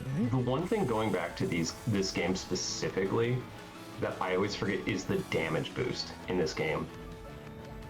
Wild Mons hit so hard. Oh my god, yeah. It's not an easy game. PLA, especially near the late game, is pretty tough. God, that surprise, that final boss fight. Oh my god, yeah. Just that is one of the hardest like boss fights. I like put it out of my memory. I was like, what are you talking about? And I was like, oh wait, it all came flooding back. Don't want to spoil it for anyone who's not done it. Like, I know it's all out there, but just that fight. It's like a triple fake out. It's so unfair. It's so mean. But like, I totally get it, because I remember when BDSP came out, everyone's gonna be like, oh, it's gonna be too easy, they're gonna ruin Cynthia, and they're like, okay. They did such a good job. Yeah. Oh, shiny! Oh, what is it? Oh, it's a Chatot! Oh, Chatot's Giga Chad. Right, oh my god, I just saved. What am I doing? How am I saving this game? Forget. Up. Over. There it is. All right. Guys, how do you go back to a previous save in this game? Not a ghost, but pretty good. Well, good thing I saved. Because it just noticed me because I got punched by a ghost. Ooh, that's a good one to get. I think you literally, were talking to me, is like, oh yeah, that's a good thing to do. You can run into Chatot. Chatot's a great shiny. Yeah. You specifically, I think you conjured this one. What were we talking about? I should name it the appropriate thing. Oh, were we talking about these shiny odds? Yeah, name it whatever the odds are. No, 1 in 256. I accidentally saved, like, just like as in a compulsion, because I heard you got the shiny and then I just wasn't thinking. So I think it's like up X and B to like go back to a previous save. Okay, where's the smoke bomb? Yes, that's the one I want. I don't remember if Chatot's one of those ones that can just leave really quick. I think it is, right? I mean, it doesn't matter because I'm gonna get it. I mean, if you saved, you're okay. Yeah. Uh-oh. Wait, That's my first shiny Chatot ever. Got it. All right. Nice. This is rad. Okay. Okay. Oh wait, I can access my Pokemon here. Okay. Okay. I was not expecting to phase at all. Like, not that I'm hunting for anything specific, but I was not expecting to get anything. No, Chatot a great find. That's sick. Wait, hold up. I gotta check my... Oh yeah, is it full odds or no? Yeah, that's why I'm not sure. Oh my gosh.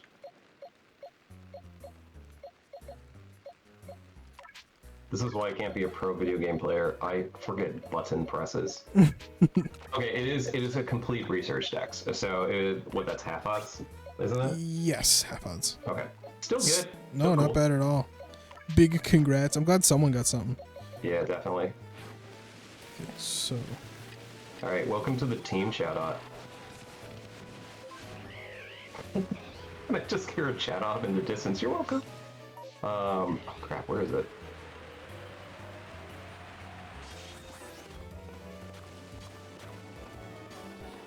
okay, so there's 2 outbreaks. Okay, I'm so glad I saved that. Holy crap, that was almost disastrous. We saved it though.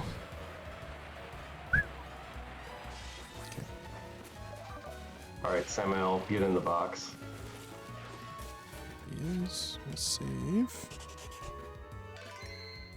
And now we'll check the decks. Down here.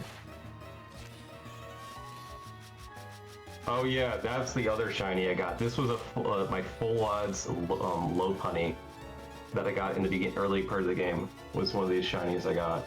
Oh, that's a great one too. Yeah, that was not. Although I do feel bad because it's a little memey because it is female. All right, we gotta name this. Oh, this is Obsidian Fieldlands, that's why. That comes from Ireland.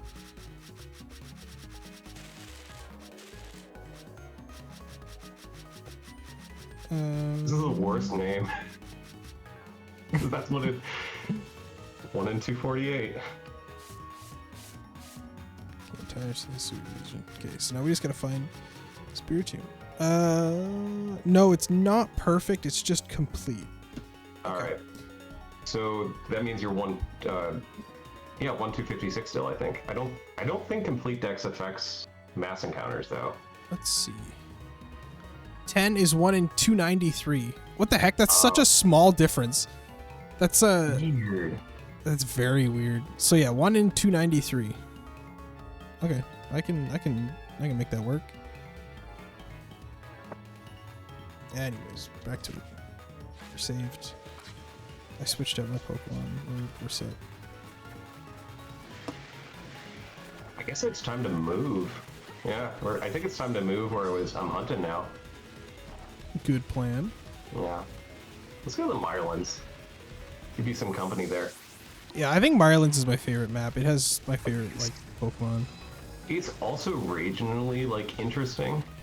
Yeah, who doesn't like a swamp? Who loves a swamp? And you can get faked out if you get unknown.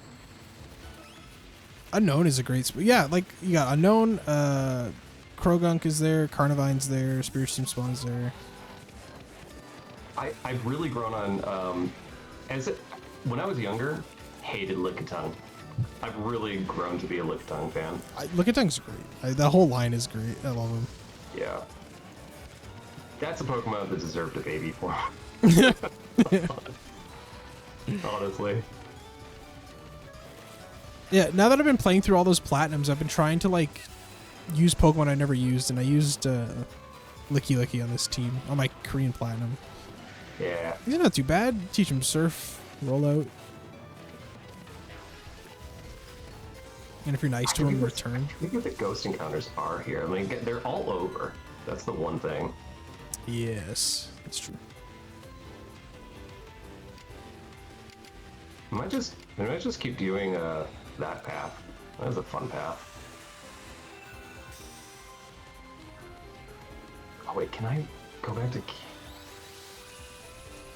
No, I can't. Okay. Holy crap. Wow, I never thought about the fact that with fairy types they added a new form of Arceus. I don't know why. Isn't that wild? Yeah. Yeah, that's neat. It's what was that? That would be make it the 19th Arceus form. Yeah, one for every type. Yeah. Because no, I'm sorry, no, that'd be the 20th Arceus form because there was an unused type in Gen 4. Oh, I The didn't know. question mark type. Oh, did it get its own? It has an unreleased sprite in the game. I think it's Weird. actually in the code. It was just never used. That's crazy.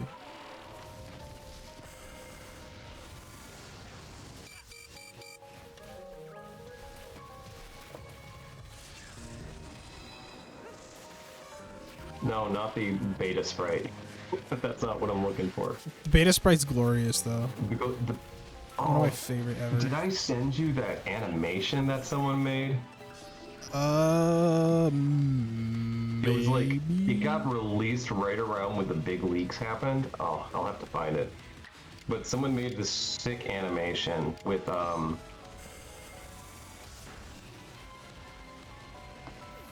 was a super cool animation with RC. It used all beta forms in the art. Ooh. Oh yeah, there is that shiny Rayquaza event.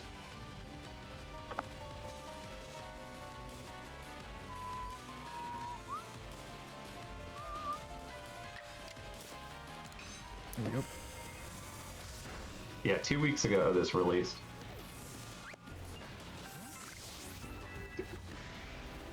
Taste now 3. Here, so people don't completely go, what the heck are you talking about?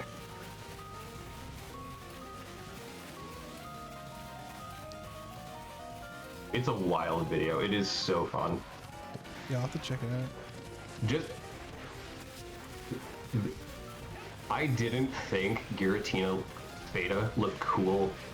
This made me think Giratina's beta form looks sick as heck. Wait, there was a Giratina beta? I don't even remember that. Yeah, the Giratina beta was released. That was in part of the leaks, I'm pretty sure. I've been trying to avoid the leaks just for like the odd chance something else is kind of lurking. That's fair. At least knowing that I haven't seen any leak information about the games. I've avoided that. Mm-hmm. But beta sprites those popping up have been the only things that Fortnite showed in my algorithms.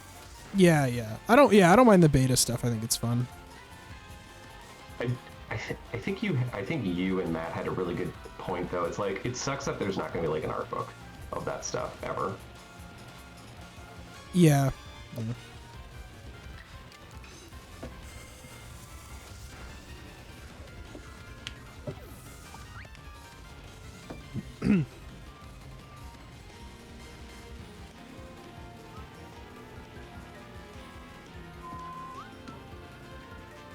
Is it just me or Twitch ads getting more and more unhinged? Yeah, I don't know. I tend not to watch them honestly, but I've gotten some weird stuff lately too. There was this. It was like a mac and cheese commercial that I just felt like I got punched in the face by the end of it. I was watching Wishmaker Jirachi. I think it was during Safari Week. I just felt like, wow, I feel like I need a shower now because I feel unclean watching that video.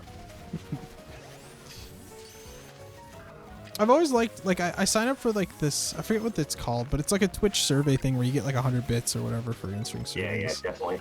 And like some of the stuff they ask is so weird. They're like, how well does this brand fit on Twitch? And it's like usually you'd think like gaming and stuff, but they're like cell phone companies. It's like, well, does Virgin Mobile fit well on Twitch? It's like, I don't know. No, I guess. Virgin Mobile? I don't really think it's your gamer market. I don't think it's your market you're looking for. I can't remember. Did Twitch like finally put the kibosh on like military videos being advertised? I have no idea. I wouldn't be surprised. Also, Preston, thanks for following. Appreciate it. Thanks, Lush. Have we always had beta Giratina? Maybe I'm wrong. Was it released lion looking recently thing done with a that? bunch of gems. Beta Giratina. Yeah, Beta Oh, Gear's cool. I'm such a moron. I do know this guy. Yeah, Yeah. he looks crazy. I forgot about that. To me, it always looked a little silly. Like, it looked like, I don't know, a melted camel lion. I agree, but also the face is very like Lovecraftian. I kind of dig it. At first, and that was the vibe I was saying, oh, look at that alpha Ghastly. Not shiny, just It's looks like giant. to see an alpha Ghastly.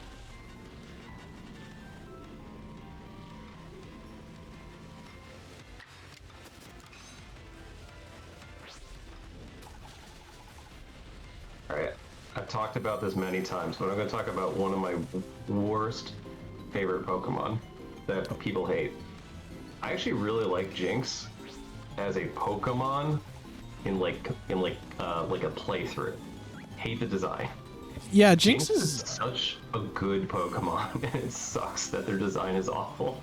I've never used one, but I've been thinking about it because like I said, I've been really trying to like fill out Pokemon I've never really used before on a team, and that one's definitely up there for sure. It was awesome in Heart Gold when I did a Nuzlocke in Heart Gold.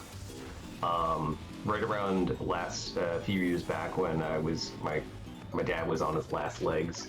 I was just like, I'm gonna do it chill, really quiet when I'm over at my parents' house and my dad needs to sleep while I'm between conversation with him. I'm gonna play Nuzlocke. It was great. Jinx was Slowbro and Jinx were all stars. Slowbro is just an absolute tank. Yeah, Slowbro has always been great.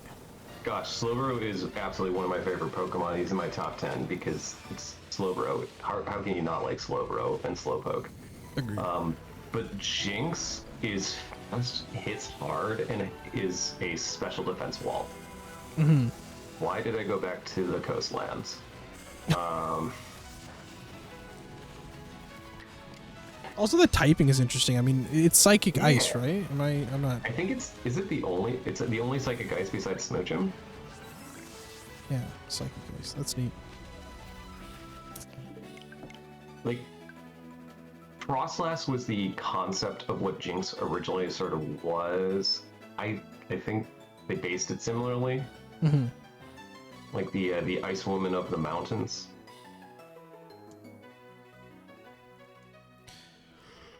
Do you remember looking at that Your Team Design 2021? My memory is crap. One of my bookmarked videos is the video of all like the beta Diamond Pearl sprites. It's definitely in there, and I just completely forgot about it. There's just so many Pokemon to remember already, and to remember beta sprites on top of it. Yeah, I know. Okay, so you gotta do 2, 2, and 4.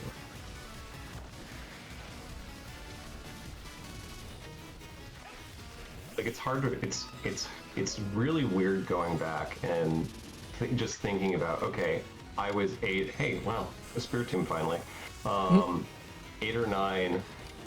I was 9, 10 when Pokemon was first coming out because I lived through that huge Pokemon craze. I was the same age as Ash, and that meant something to me. Mm-hmm. And then kind of falling off in Gen 4 just because I didn't have a DS. And watching all my friends in like the anime club around me going, yeah, I gotta work on my competitive team. Oh, this Darkrai coming out right now, and I got really good stats on it. I'm just like, cool. I guess I'm missing out right now. But there was like people passing around Darkrai to borrow for for anime events. There was a club Darkrai that someone had that was just going around. I love that though. That's Yeah, I feel like cool. that's very much in the spirit of like this DS era for sure. Yeah, it was so cool. And this was just someone who was like, yeah, I got it legit on an event. And it was like, oh, how'd you get the card? And it's like, got a good internet, was able, because I think they had missed, someone had missed the time, a bunch of people missed the timed events because they were so poorly advertised. Right. It was like a Toys R Us. The Toys R Us is how people live through those things. Mm-hmm. R.I.P. Toys R Us in the United States. I know. I was really confused when I saw mine was still open. I didn't realize it was just the U.S. ones. We still have them. They're basically dead though. There's really not much going on in ours either. Yeah. So I guess there's a few stores that have reopened in the U.S., but you know, only select cities. Right, right. Not that I'm the biggest proponent of capitalism. I do miss a Toys R Us. I do miss a toy store. Yeah, I mean, lately I've been really missing video stores. I was like so young, I barely remember. Like I used to go, me and my dad used to go all the time. Heck yeah, absolutely. But like I wish I was like old enough to appreciate it, because now they're just like gone forever. I really don't see them making much of a comeback. Yeah. Speaking of video, like, you know, physical media, Redbox going out and declaring Chapter 11 bankruptcy in the States. So it is now up to like these stores that have the red boxes to dispose of the remaining red boxes that are around. Right. So there's just a bunch of red boxes. If they're on, you can get free DVDs out of them.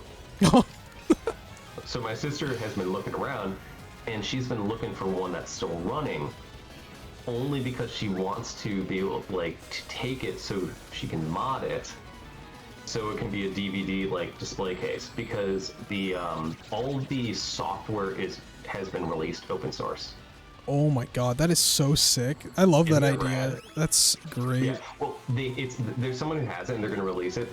They're like, all the legal stuff is saying, but it's going to be available open source, and it's like, that's wild. So people are buying them. Some of the screens are dead though, and right now it's just, you gotta hope that they work, because they've been outside without maintenance for like a year or something like that. Yeah, definitely. I think my local Walmart had one. Yeah. I just watched a video the other day, speaking of like dead software. I don't know if you ever heard of the Spotify car thing. You ever heard of that? Yeah, I think I know what video you're talking about. Someone was talking about modding it. Yeah, like the same thing. Like the software came out completely open source because Spotify's bricking them all, which is ridiculous. But yeah, so I hate that stuff. Yeah, it's all open source now, so people are turning it into like little desktop widgets for like music and stuff. I really wanted one of those back in the day, but it was so expensive for what is just basically just a touch screen for your car. Yeah, so. And like there are things that do that now too. There are other things that do that now too, like Steam Deck, some kinds of almost like a Steam Deck. Mm-hmm. And there's other options, but just the idea, because that wheel, like the physical wheel on that, is what really draws me to it too. Mm-hmm. But of course, because videos like that came out, and because people know it's open source and it can be modded, the price shot back up. It's like $200 each now. Sucks. I'm just like, I wish I'd found out a week ago. Yeah, exactly. And like there's a very very small amount of time where like it's able to be modded, and everyone else now knows. Because like otherwise, there's no point of buying it. You're buying a bricked piece of software for $30. It's just a paperweight. You don't know if it's going to be moddable yet. Absolutely. I felt that kind of pressure though with the eShop closing and all those announcements, because I was like, oh crap, I really have been wanting to do that. When that eShop announcement happened, buying a 3DS was a nightmare. Was an absolute nightmare, because I never owned one. This was back in 2022. I didn't have a 3DS in 2022. Right. I ended up buying 3 of them. One, I'm going to say how much it was, but also with the fact that it was also it's a Katsukitty, one of the original streaming 3DSs. Right. I got it for $900. Oh my god! What like model of 3DS is it? Is it a new 3DS, 3DS XL? It's the new 3DS XL. Okay, that I can see. I think that's like, yeah. With a cap card in it, I can like see where that's going. But still, that's at the time it was like, oh, this is such a price point, and it has to have the proprietary software that Katsukitty is, and so there's like there's a lot. There was uncertainty when I was getting. I'm like, I could just end up buying a brick 3DS right now. And here's the scariest thing about that 3DS though. I recently was like, okay, what if I want to add the software to a new computer or something, just in case? Like, I have the zip files. I need to make sure I have that software code because you have to put in a software key for the software to work.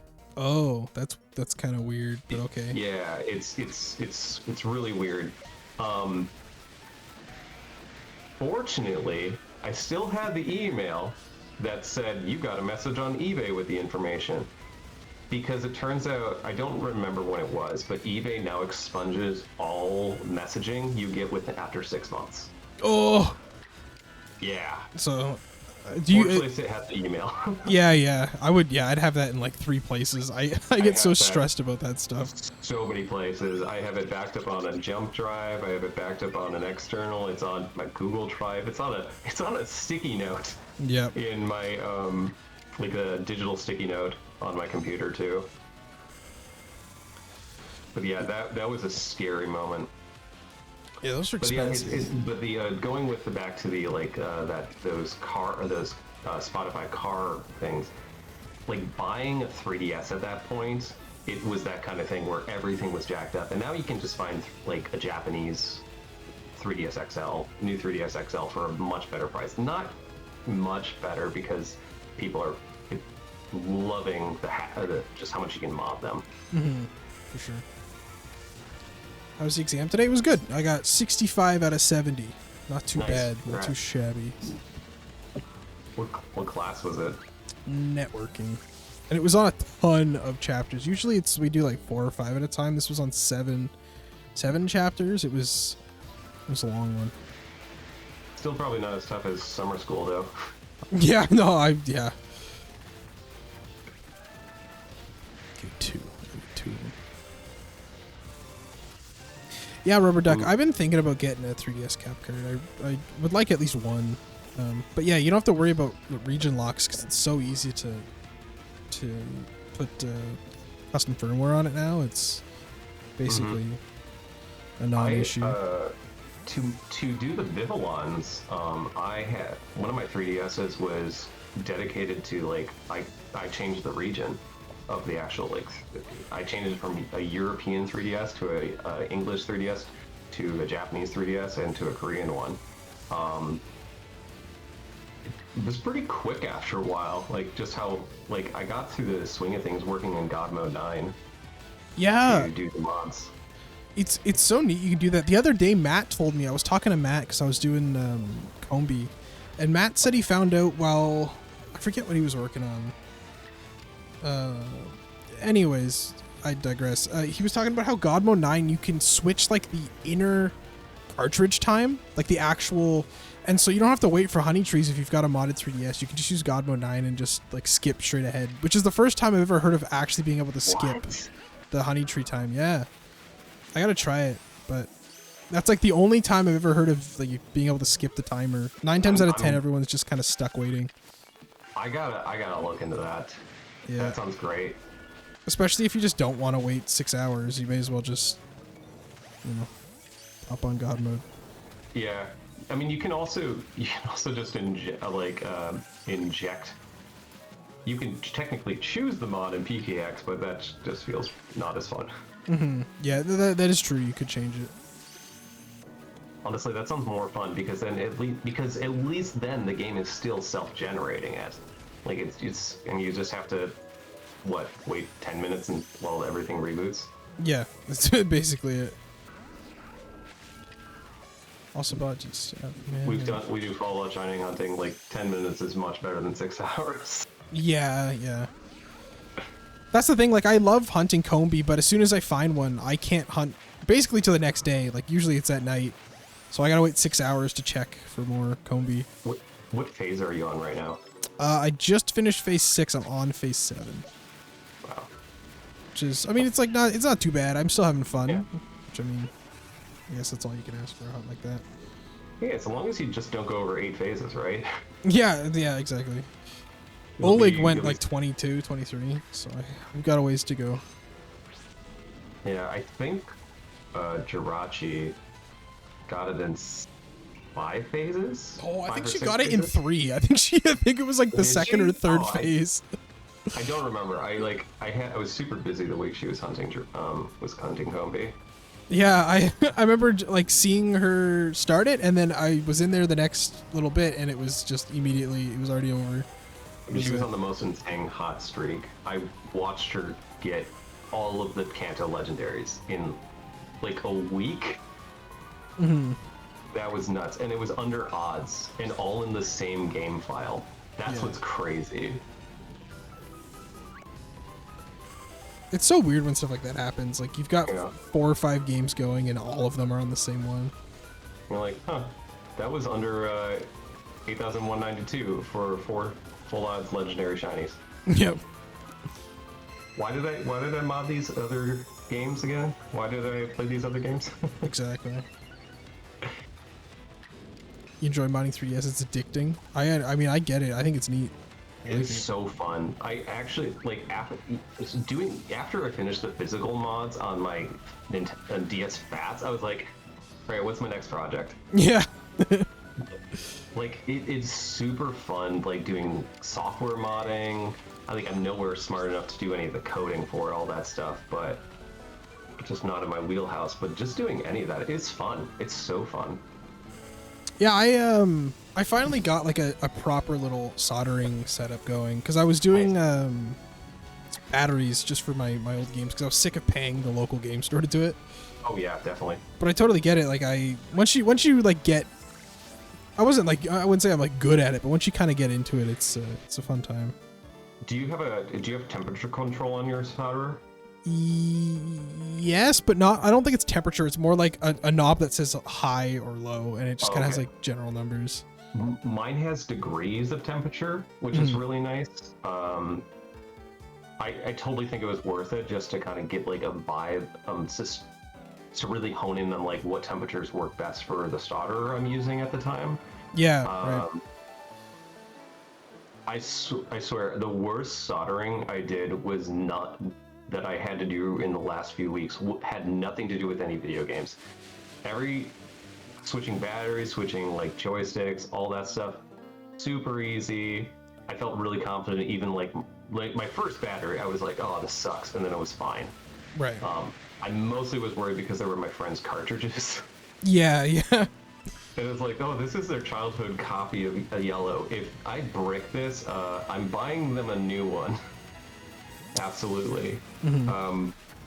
But the worst soldering I did the week I was practicing all that was a squirrel chewed through her Halloween lights, and I soldered those back together. It was a pain. Yeah, that sounds terrible.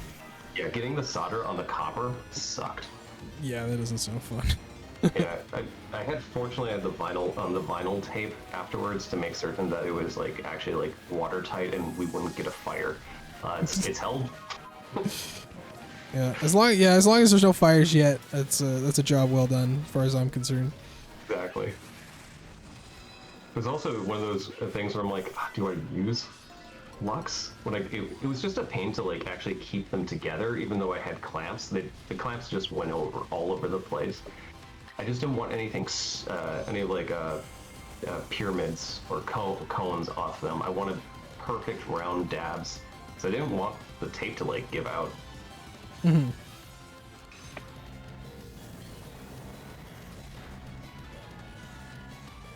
Yeah, when I first very first started doing the soldering, I had my own crystal, and then I bought 3 Japanese crystals, and then my friend had bought a game, and so I did all of mine first to practice, and then I was like, okay, I'm ready.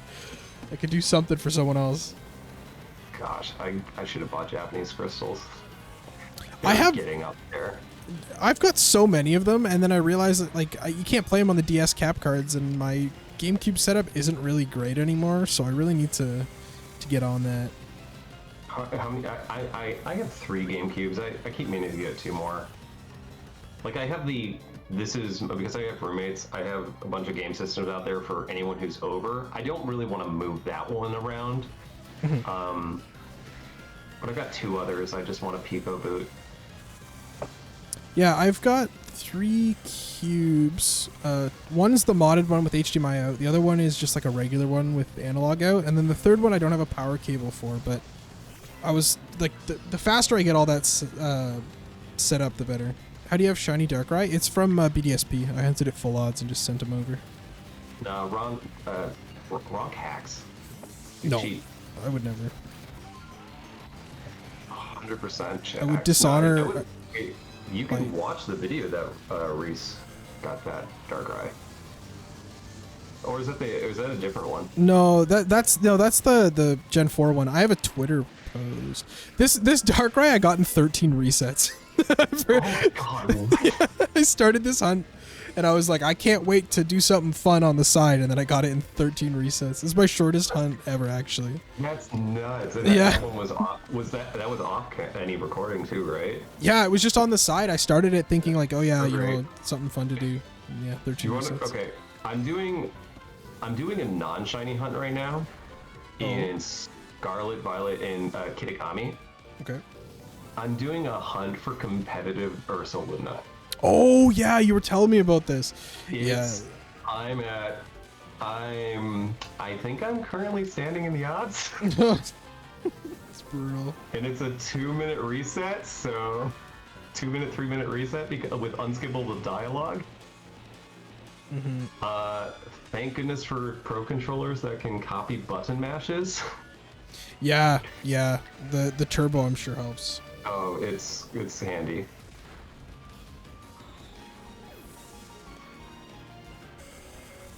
Is that Darkrai named? Or no? No, actually, that's really weird. I don't know why I never named him. Probably just like so hype, like you're just like, whoa. Wait, you caught that in BDSP or was that in Platinum or? No, this one's from Shining Pearl. Okay, Shining Pearl. So I can still nickname it, I guess I could send it back. I missed those events. I missed the Darkrai event. I'm so mad they didn't just add him to the game. It makes no sense to me. It makes no sense. It 100% makes no sense. They put Also in Jirachi and Mew at like what right away. Yeah, and Arceus is a permanent one. They should have just made it like they should put Arceus and linked like all 3 events with like PLA Absolutely finishing. Absolutely. And I mean, what is it to get Shaman or Darkrai? You have to have Sword or Shield for PLA. No. One of them you have Sword and Shield. Are you thinking of? I know Celebi and Mew. Mew you need Let's Go Pikachu and Eevee, and Jirachi you need Sword and Shield in BDSP. Well, in PLA, you to get Darkrai and Shaman, you have to have like a save file of Let's Go and Sword or something. Let me see. Darkrai PLA. But again, shiny lock. So. Yeah, you're right. Yeah, so Darkrai you need a BDSP save. Okay, that makes sense. But it also doesn't make sense why Darkrai's not in the game. Just the hell. And then yeah, you're right. Sword and Shield for Shaman. Especially it doesn't make sense when they actually just have like there's unused areas then that are just in the game. Yeah, they're just not used. I know how to fix the flags so that you can get to the areas in PK Hex. It's a post I basically have copy pasted and saved a bunch of places in case I lose it. But it sucks. It's just I hate Pokemon has been doing what Destiny does since the game started. Yeah, I've never been a fan. I don't play Destiny, but Victory Diddy in your chat and in mine, Nick is a huge Destiny player. Like since timed events in Destiny games. Nick, are you still here? Nick, what is your stance on Destiny timed events? But yeah, I'm like BDSP. I think would be way closer to a perfect game if those were just added in. I think it would have been perfect. What did they take out of the post game that Platinum had? The Battle Frontier. Battle Frontier, that's right. Right? Yeah, Battle Frontier is not in BDSP. I think it's just Battle Tower. Wait, no. Wait. Now I'm confusing myself. There was a Battle Frontier in BDSP, wasn't there? I mean, There's a battle tower. Because you can fight Barry's dad. wow, you're so right. They literally just didn't put, yeah. You're so right. They didn't. But I get that. Like, if you're gonna go all in on faithful remake, fine, you know, whatever. But yeah, to give the timed events back for like another week or whatever, and then be like, okay, they're done again. You missed it a second time. It's real shitty. And yet we can now get Shiny Meloetta. That was a very nice surprise. That got a lot of people hunting. Yeah. Sad we can't hunt it. Sucks that it is also locked behind DLC and having a Pokemon Home. What, you technically don't need to pay for Pokemon Home to get the full decks. Yeah, because you get one box free, right? One box at a time. Yeah, yeah, okay.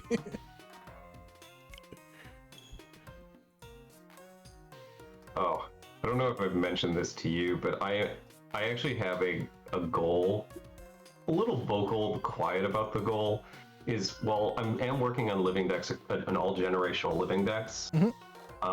I'm also working on the stupidest living decks, which is one that I can't accomplish because it involves catching everything in Pokemon Go twice. Why? What for? So this is the stupidest thing. It's because people like to complain so much about, oh, Pokemon Go Pokemon are the only Pokemon that can be considered legit. Everything else can be hacked in. And so I'm like, fine, I'm going to have a copy of all of them on my phone and one in Pokemon Home, just because. Just to spite everybody. Yeah, so I have a secondary Pokemon Go account. It does mean I'm giving too much money to Niantic for the mythics. Yeah, I bought two. No, just the one. I think I just bought the Jirachi one, but I'm nowhere close to still even coming close to finishing it. The excellent throws were killer for that event. It sucks.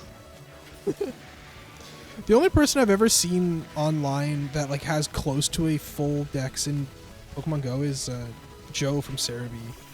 I'm pretty sure he has almost a full dex. I was playing in 2016 when it first came out, and then I think I don't know what happened. My account was tied to Facebook or something, and I stopped playing, and it just feels like it disappeared. I've tried to recover, it's just gone. Yikes. Which hurts. So I had, some original things in there, but oh well. I think I'm at I have everything except a bunch of region-specific Pokemon. Yeah, those are ridiculous. The fact that you have to travel across the world to get one Pokemon at Stonehenge or whatever.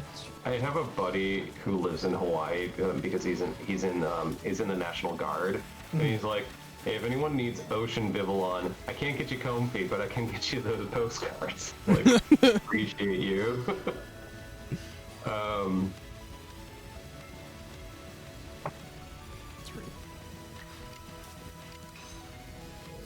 Yeah, what's worse, shiny locks or region locks in the real world? Yeah, it's pretty crazy. And then locking them behind trading, and then you have to trade in person, and then you also have to spend Stardust to trade. And yeah, the level, and you have to be a certain friend level because of their special trade. Oh, it's ridiculous. I will shout out so I do have a Pokemon Go friend group where we can't get together, so we will use our remote passes and raid with each other. I was in. It was my sister. It's my sister's in it, and it's her friend AJ. AJ is just one of the nicest, most supportive allies out there. Just a good human. AJ was like, "Hey," I was bemoaning the fact that you can't get shiny Genesect unless you bring it in through PK Hex or something Right. through that Japanese and Korean distribution outside of Pokemon Go. That's the only way to get is to hunt Genesect. Is literally the paywall problem. Right. He said, and he's like, oh, I've got an extra. Do you want it? Genesect is one of my favorite Pokemon. Dang. And so he traded it to me because he's a cool person. That's great. Yeah. Story ends up being Genesect raids came back and I caught it. I caught it on my second raid. Of course. Before transferring it to Pokemon Home though, I made it a best buddy. So it has an unseen ribbon in Pokemon Home. Oh, that's cool. I like that. Yeah. Yeah, I remember doing a lot of those Genesect raids and getting absolutely nothing. I got so unlucky. I haven't played Pokemon Go in a while. Oh, they added Dynamax. I see. Interesting. Yeah. That's how long it's been. They added Dynamax, and the Gigantamax raid events did not go over well. I heard it was like you need 40 people, and even then, it's like good luck. You're not finishing find it. me 6 people to raid at a time. Just a normal raid. Yeah, finding 40 people is ridiculous.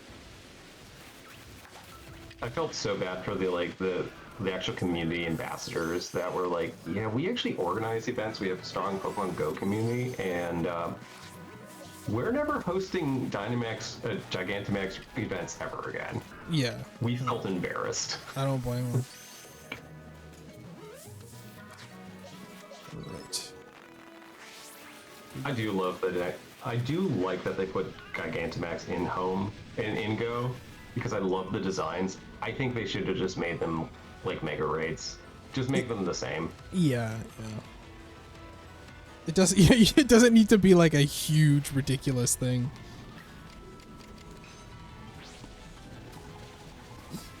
Also, the more game mechanics you add to like a phone game that's just based around walking around and catching things, it's just gonna get rating. Yeah. Yeah. Do not need to make Pokemon Go Raid Shadow. That said, if Pokemon Go wants to sponsor me, I'll take their money. I like Pokemon Go. I can feel the community liking it less and less. Like people are just kind of getting more and more upset with decisions like Niantic's making, and And it also sucks because it's the most complete Pokedex of any of the games. That's even better. How many? Do you know how many Pokemon there are in total? I think there are 925 Pokemon. Holy crap! You're not wrong at all. That's ridiculous. Yeah, I think it might be shy of that. It's because it's missing it's missing a lot of Galar. And most of Paldea. So I'm not positive of the exact numbers, but it's in the 900. It's in the 850 to 900 region, I think. Gotcha. Yeah, that's pretty crazy. Because I always thought Sword and Shield had a big dex, and it was like 700 back then with DLC, which I still think is a pretty big dex. What is Scarvi? It's gotta be around sure. It's with the DLC, it was 400, and then they added 200 in Kitakami, except it's not 200. There's 200 in the Kitakami dex. I'm not sure. So how many? I haven't done any of Blueberry Academy, so.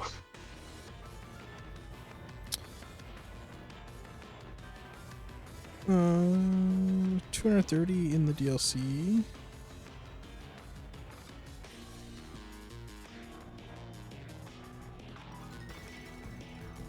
Yeah, I can't find like a single number.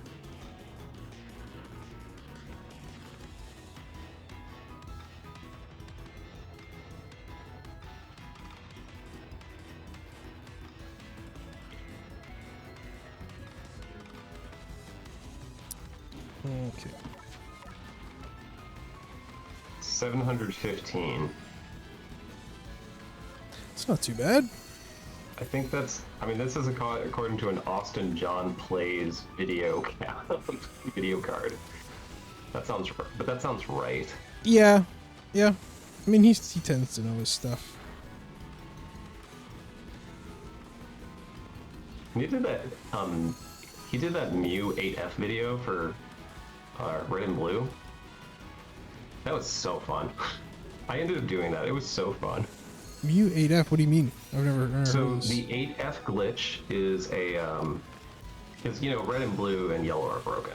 Oh yeah. So broken. Well, so the 8F glitch is using arbitrary code execution to change Mew into a Mew that can be transferred into like a shiny Mew or a legal Mew that can actually be transferred into Pokemon Home. Oh, that's neat. Yeah, because Mew was only released, I think, in Japan on the Virtual Console, and also only released at a event in a bar somewhere in England. I don't remember the name of the bar. It was a one night for the release of Sun and Moon in England. It's so weird. And it was like 50. Yeah, the arbitrary code execution in that game is just so wild. I did a bunch of documentation of it, of the 8F glitch, where I did a bunch of save states at different parts in it. So if I messed up, I could just use checkpoint to go back to it. Right. Or if I brick the save file. And two, it was just interesting to see like what happened in the file at the time, and if we could further explore different regions that way. In truth, I think most people just, and I put put it on Reddit, and if most people took the files and injected it just for the shiny Mew that I ended up still posting in the end, totally fine. I don't care. Let people have their shiny Mew if they can't get emeralds. Yeah. It's also not legal because it was never distributed as shiny in red, blue, and yellow. So right, so the tag never like goes through. Yeah, you can still put it into home, but it's not legal. That it wouldn't be tournament legal and stuff. Right, it still gets flagged. But it was fun to do. Honestly, the best thing about modding my 3DS was getting to put my childhood save of blue version into the Virtual Console. Yeah,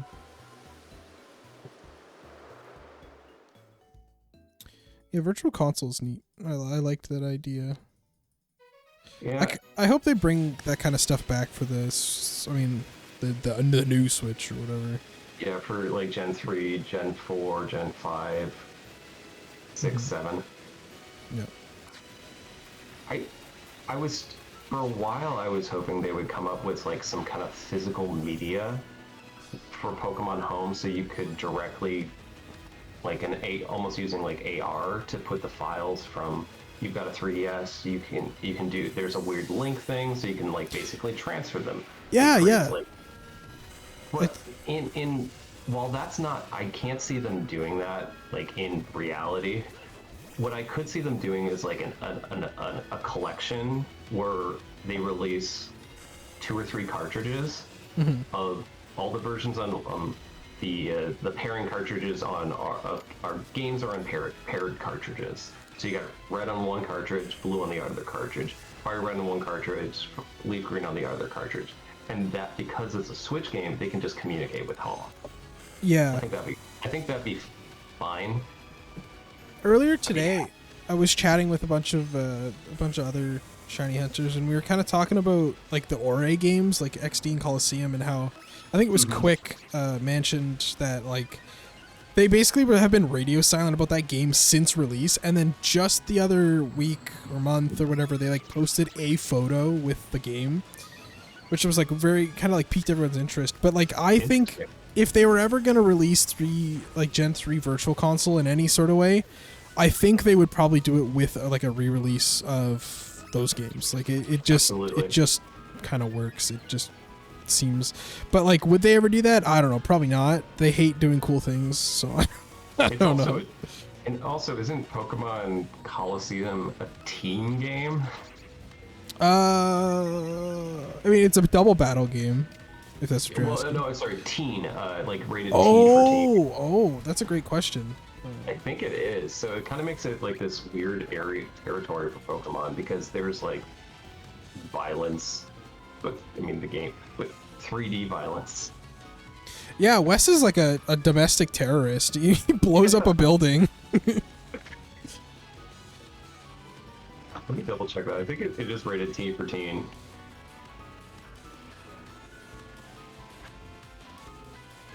Thank you, ESRBratings.org. Oh, no, it is... Mine says everyone. Is it everyone? I clicked on the Pokemon Coliseum link and wait, it just I says... literally have... Hang on, I got a copy here. Oh, yeah, I can't reach mine. Duh. We're so used to looking things up at the internet, we forget to check things around us. Yeah, it's E for everybody. It's E for everyone? That honestly shocks me. Right there. At least in Canada. I don't know if those ratings change from... I think they're still Country to under the country. ESRB. Well, maybe not. Here we go. Wikipedia. I think Europe has a separate system. Yeah, they do. Yeah, let me put this... Europe forcing casino games out of Pokemon forever.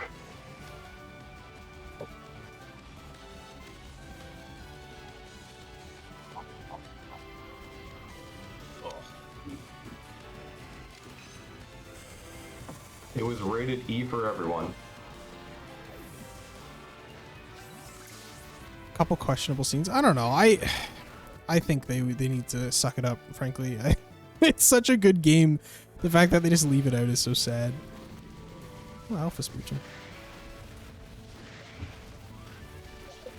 I think my only real opinion on Pokemon Coliseum, the reason why I'm like I didn't enjoy it, it's just I felt like I was even though I was running in the game, I always felt like I was going so slow. Yeah, the run cycle is a little funky. I agree. Not the hottest of takes. Speaking of run cycles, bring back the always equipped ability shoes from Heart Gold Soul Silver, and put that in every game. This is another thing we always talk about. Pokemon loves adding cool stuff and then just removing it the next gen. They're like, okay, that was cool and all, but we're gonna get rid of it now. It's so weird. It's so weird. Yeah. I know it's not the saddest thing in the world. The removal of Pokerus is it's just sad because it was a cool thing when you found it. Yeah. Yeah, absolutely. I despite not ever getting shinies until I was an adult at the age of like 32, I always managed to get Pokerus. Yeah, I think I might have managed to get... It's weird. It does not feel rarer than a shiny. I don't know why. I wish I could explain It's 1 in the 20,000. phenomenon. Nearly triple odds, but why? Who knows? I have no idea. It's very weird. I got Pokerus in my Living Dex challenge, like in Gen 3. I was like, wait, what? I couldn't believe it. Yeah, I don't know. I never understand how I just always seem to run into that instead of a random shiny. But also, like, thinking back to when I was a kid, the reason I didn't find random shinies is probably because I had a repel on, like, at all times. Oh, definitely. I didn't really use repels as a kid, though. I didn't really engage with the items except for healing items at all. Mm-hmm. I didn't understand that X items were broken because I just never engaged with them. In fact, the level to which I didn't engage with items, I can go back to my original blue file, and I will have not used any of the TMs. That's great. Because I'm like, no, I can only use this once. Beat Lance. I beat the champion. Oh, well, I still don't want to use them. Bringing single use, like getting rid of single use TMs was one of the best things they did, though. I'm always on board for that. I liked it. I kind of like what they did though in Sword and Shield, where they had the TRs TMs. Yeah, that is neat. Where it's like there are some that are, oh yeah, these can be used all the time, and but like the real and which are good for just, oh, I want to buff up this one move, or this move allows me to do this kind of fun thing. But moves like Ice Beam, where it's just this goes on everything. Yeah. In during regular playthrough, making those, oh, this is, you have to kind of earn it. That feels better for me. Like, I'm playing this game. Like, I'm trying to have an experience in the game. For competitive play, less good, but. All right, Sloosh, thanks for hanging out with us. Appreciate it. Yeah, cheers. I think this will be my last permutation here, and then I'll probably call her a night. Yeah, it's a good call. Sloosh also brought up earlier that I missed this, was that Mr. Rhyme is an ice psychic type, and we forgot about that one. I think everyone forgot about that Pokemon. I forgot that Pokemon even existed. Yeah, I forgot. It's hard. I forgot about Marcelo. A very strange Galar Pokemon. Oh. I didn't used to like it shiny, and then I got one, and I was like, all right, I kind of love this. The muted, almost grayscale. The Gen 8 Dex is so good, man. I love the Galar Dex. When I went back and hadn't touched Galar in a while, and I traded you, what was it, the Moltres? Yeah. God, I had just put in like probably 120 hours into Scarlet and Violet, and going back to the vibrancy of Sword and Shield was like, all right, we were too hard on this game. I already liked that game, but people were too hard on this game. It's great. I've been playing a lot of DAs lately with friends, and I'm due for another playthrough for sure. It's a very cozy game. And it's super fun to hunt in. I don't know what it is about that game, man. It's addicting. Oh my god, it's super cozy. I'm just a little over fourth way through the Alola Living Dex right now. Like, I started yesterday. In 3 hours, I got like 33 Pokemon. Pretty quick game. I played the game off stream because I just did not like the game, to be honest. Like the story, like I already mentioned. But I am so excited for Sword and Shield to go back to. It's gonna feel like going back home. The music design alone of that game. Sword and Shield is besides Gen 3, which is a whole nother thing. Sword and Shield are the only two games that I've like finished like a Living Dex in, just to have. God, the Gen 3 Living Dex, that nearly killed me. It's something. It's something, all right. If I had done what Johnstone did and engaged basically only with Gen 4, I think Gen 4 probably is worse. But but going from Gens 1 and 2 and then basically redoing Gens 1 and 2 with Gen 3 and playing like 7 games, that was a mistake. Yeah, it's brutal. So did you end up using... So wait, how did you do the Gen 3 Living Dex? I used all the games. Did you use Coliseum and XD? Yeah, I used Coliseum. I played through XD. I used Fire Red, Leaf. I actually didn't use Fire Red like at all because you don't need to use it. Right. Leaf Green, you need Slowpoke, that fucker. Yeah, you need Slowpoke and Green. I played through Green to get all the unknown forms. And I did complete that, and that's where I got that shiny. Right. Which was rad. Emerald was the main hub for all the mons after the fact. Right. But recently off stream, I actually ended up doing all the remain, because I didn't do all forms, like gender variations. I did those in Fire Red off stream, and that was fun, and in Emerald. But yeah, I used every single game. It was rough. Yeah, I don't like remember it. It's so weird, but because I had just bought Coliseum and XD, so I was excited to play them. So I just like ripped through them and like 100%ed them. So I didn't really think about it. But then when I decided to do the decks, I was so glad that I had like basically finished files already. The part of Pokemon, there is one accomplishment during this Living Dex challenge I've been doing that I still think about, and it's too big for a clip, but on the VOD I do have myself catching all 6 Pokemon in the final boss fight in the one fight. Yeah, that is ridiculous. That was so hard. It's absurd. Especially considering I caught 2 of the legendaries in Premier Balls. Because it's what I had. Like, I didn't cheat anything in. Oh yeah, no, I during my Coliseum playthrough, when I learned about the Master Ball duping glitch, I went crazy with it. I went ham on that one, absolutely. Yeah. No shame on that. There are some glitches that we wish they'd never find. Yeah.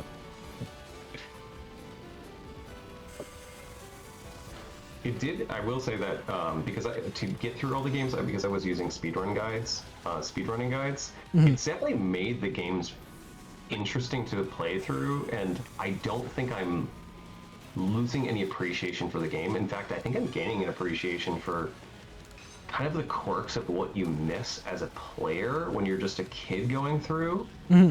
As a casual, like, wow, you can just really hardcore crush these games super quick, and it makes me appreciate when I go back and just do a really slow playthrough of, oh, this choice, while is not optimal, can be really fun. Yeah, I've never looked into the speedruns. I'm kind of scared to learn one because I used to speedrun games back in the day, and I have not played those games since. Like, it kind of ruins a game for you if you go like too crazy on it. Oh yeah, definitely. So I've never learned one for Pokemon, but I am interested in the strats. I think that'd be neat to take a look at. Yeah, the main reason I was just using speedrun guides was just to make the quick experience quick, because my main goal was to capture things, was to just complete the living decks. Right. Because I played with the exception of XY and Ultra Sun and Ultra Moon, I had played all the games before. Right, right. And truth be told, I did not engage very much with X and Y using the speedrun guide. Like, I was following the game, but I've seen I've seen a bunch of like Nuzlocke through it. I knew the story beats. I've seen Let's Plays, so I'm like, I'm good. Yeah. But you're heading out now? Yeah, I think I'm gonna call her a night. Are you gonna keep going, or? I think I might. I think I'm gonna keep going for a bit. All right, I'll raid over into you then. We'll pull our viewers. All right, well, Zach, thank you for hanging out, dude. It's been a blast. Yeah, we'll do it again sometime in the future. For sure. All right. I'm gonna end the call. I'm gonna talk to chat, and then we'll be there in just a second. Awesome. Well, you have a good one, Reese. Take care. You as well. All right, chat. Thank you so much for hanging out. Hopefully a nice, cozy distraction from, stuff. Here's the raid message. We'll go see Zach. If you're not following them, why not? That's preposterous. Kirsten, thanks for following. Appreciate it. All right, everyone have a nice night. I'll hopefully stream again soon. We're going to go back to Combi. You know how it is. Zach, thanks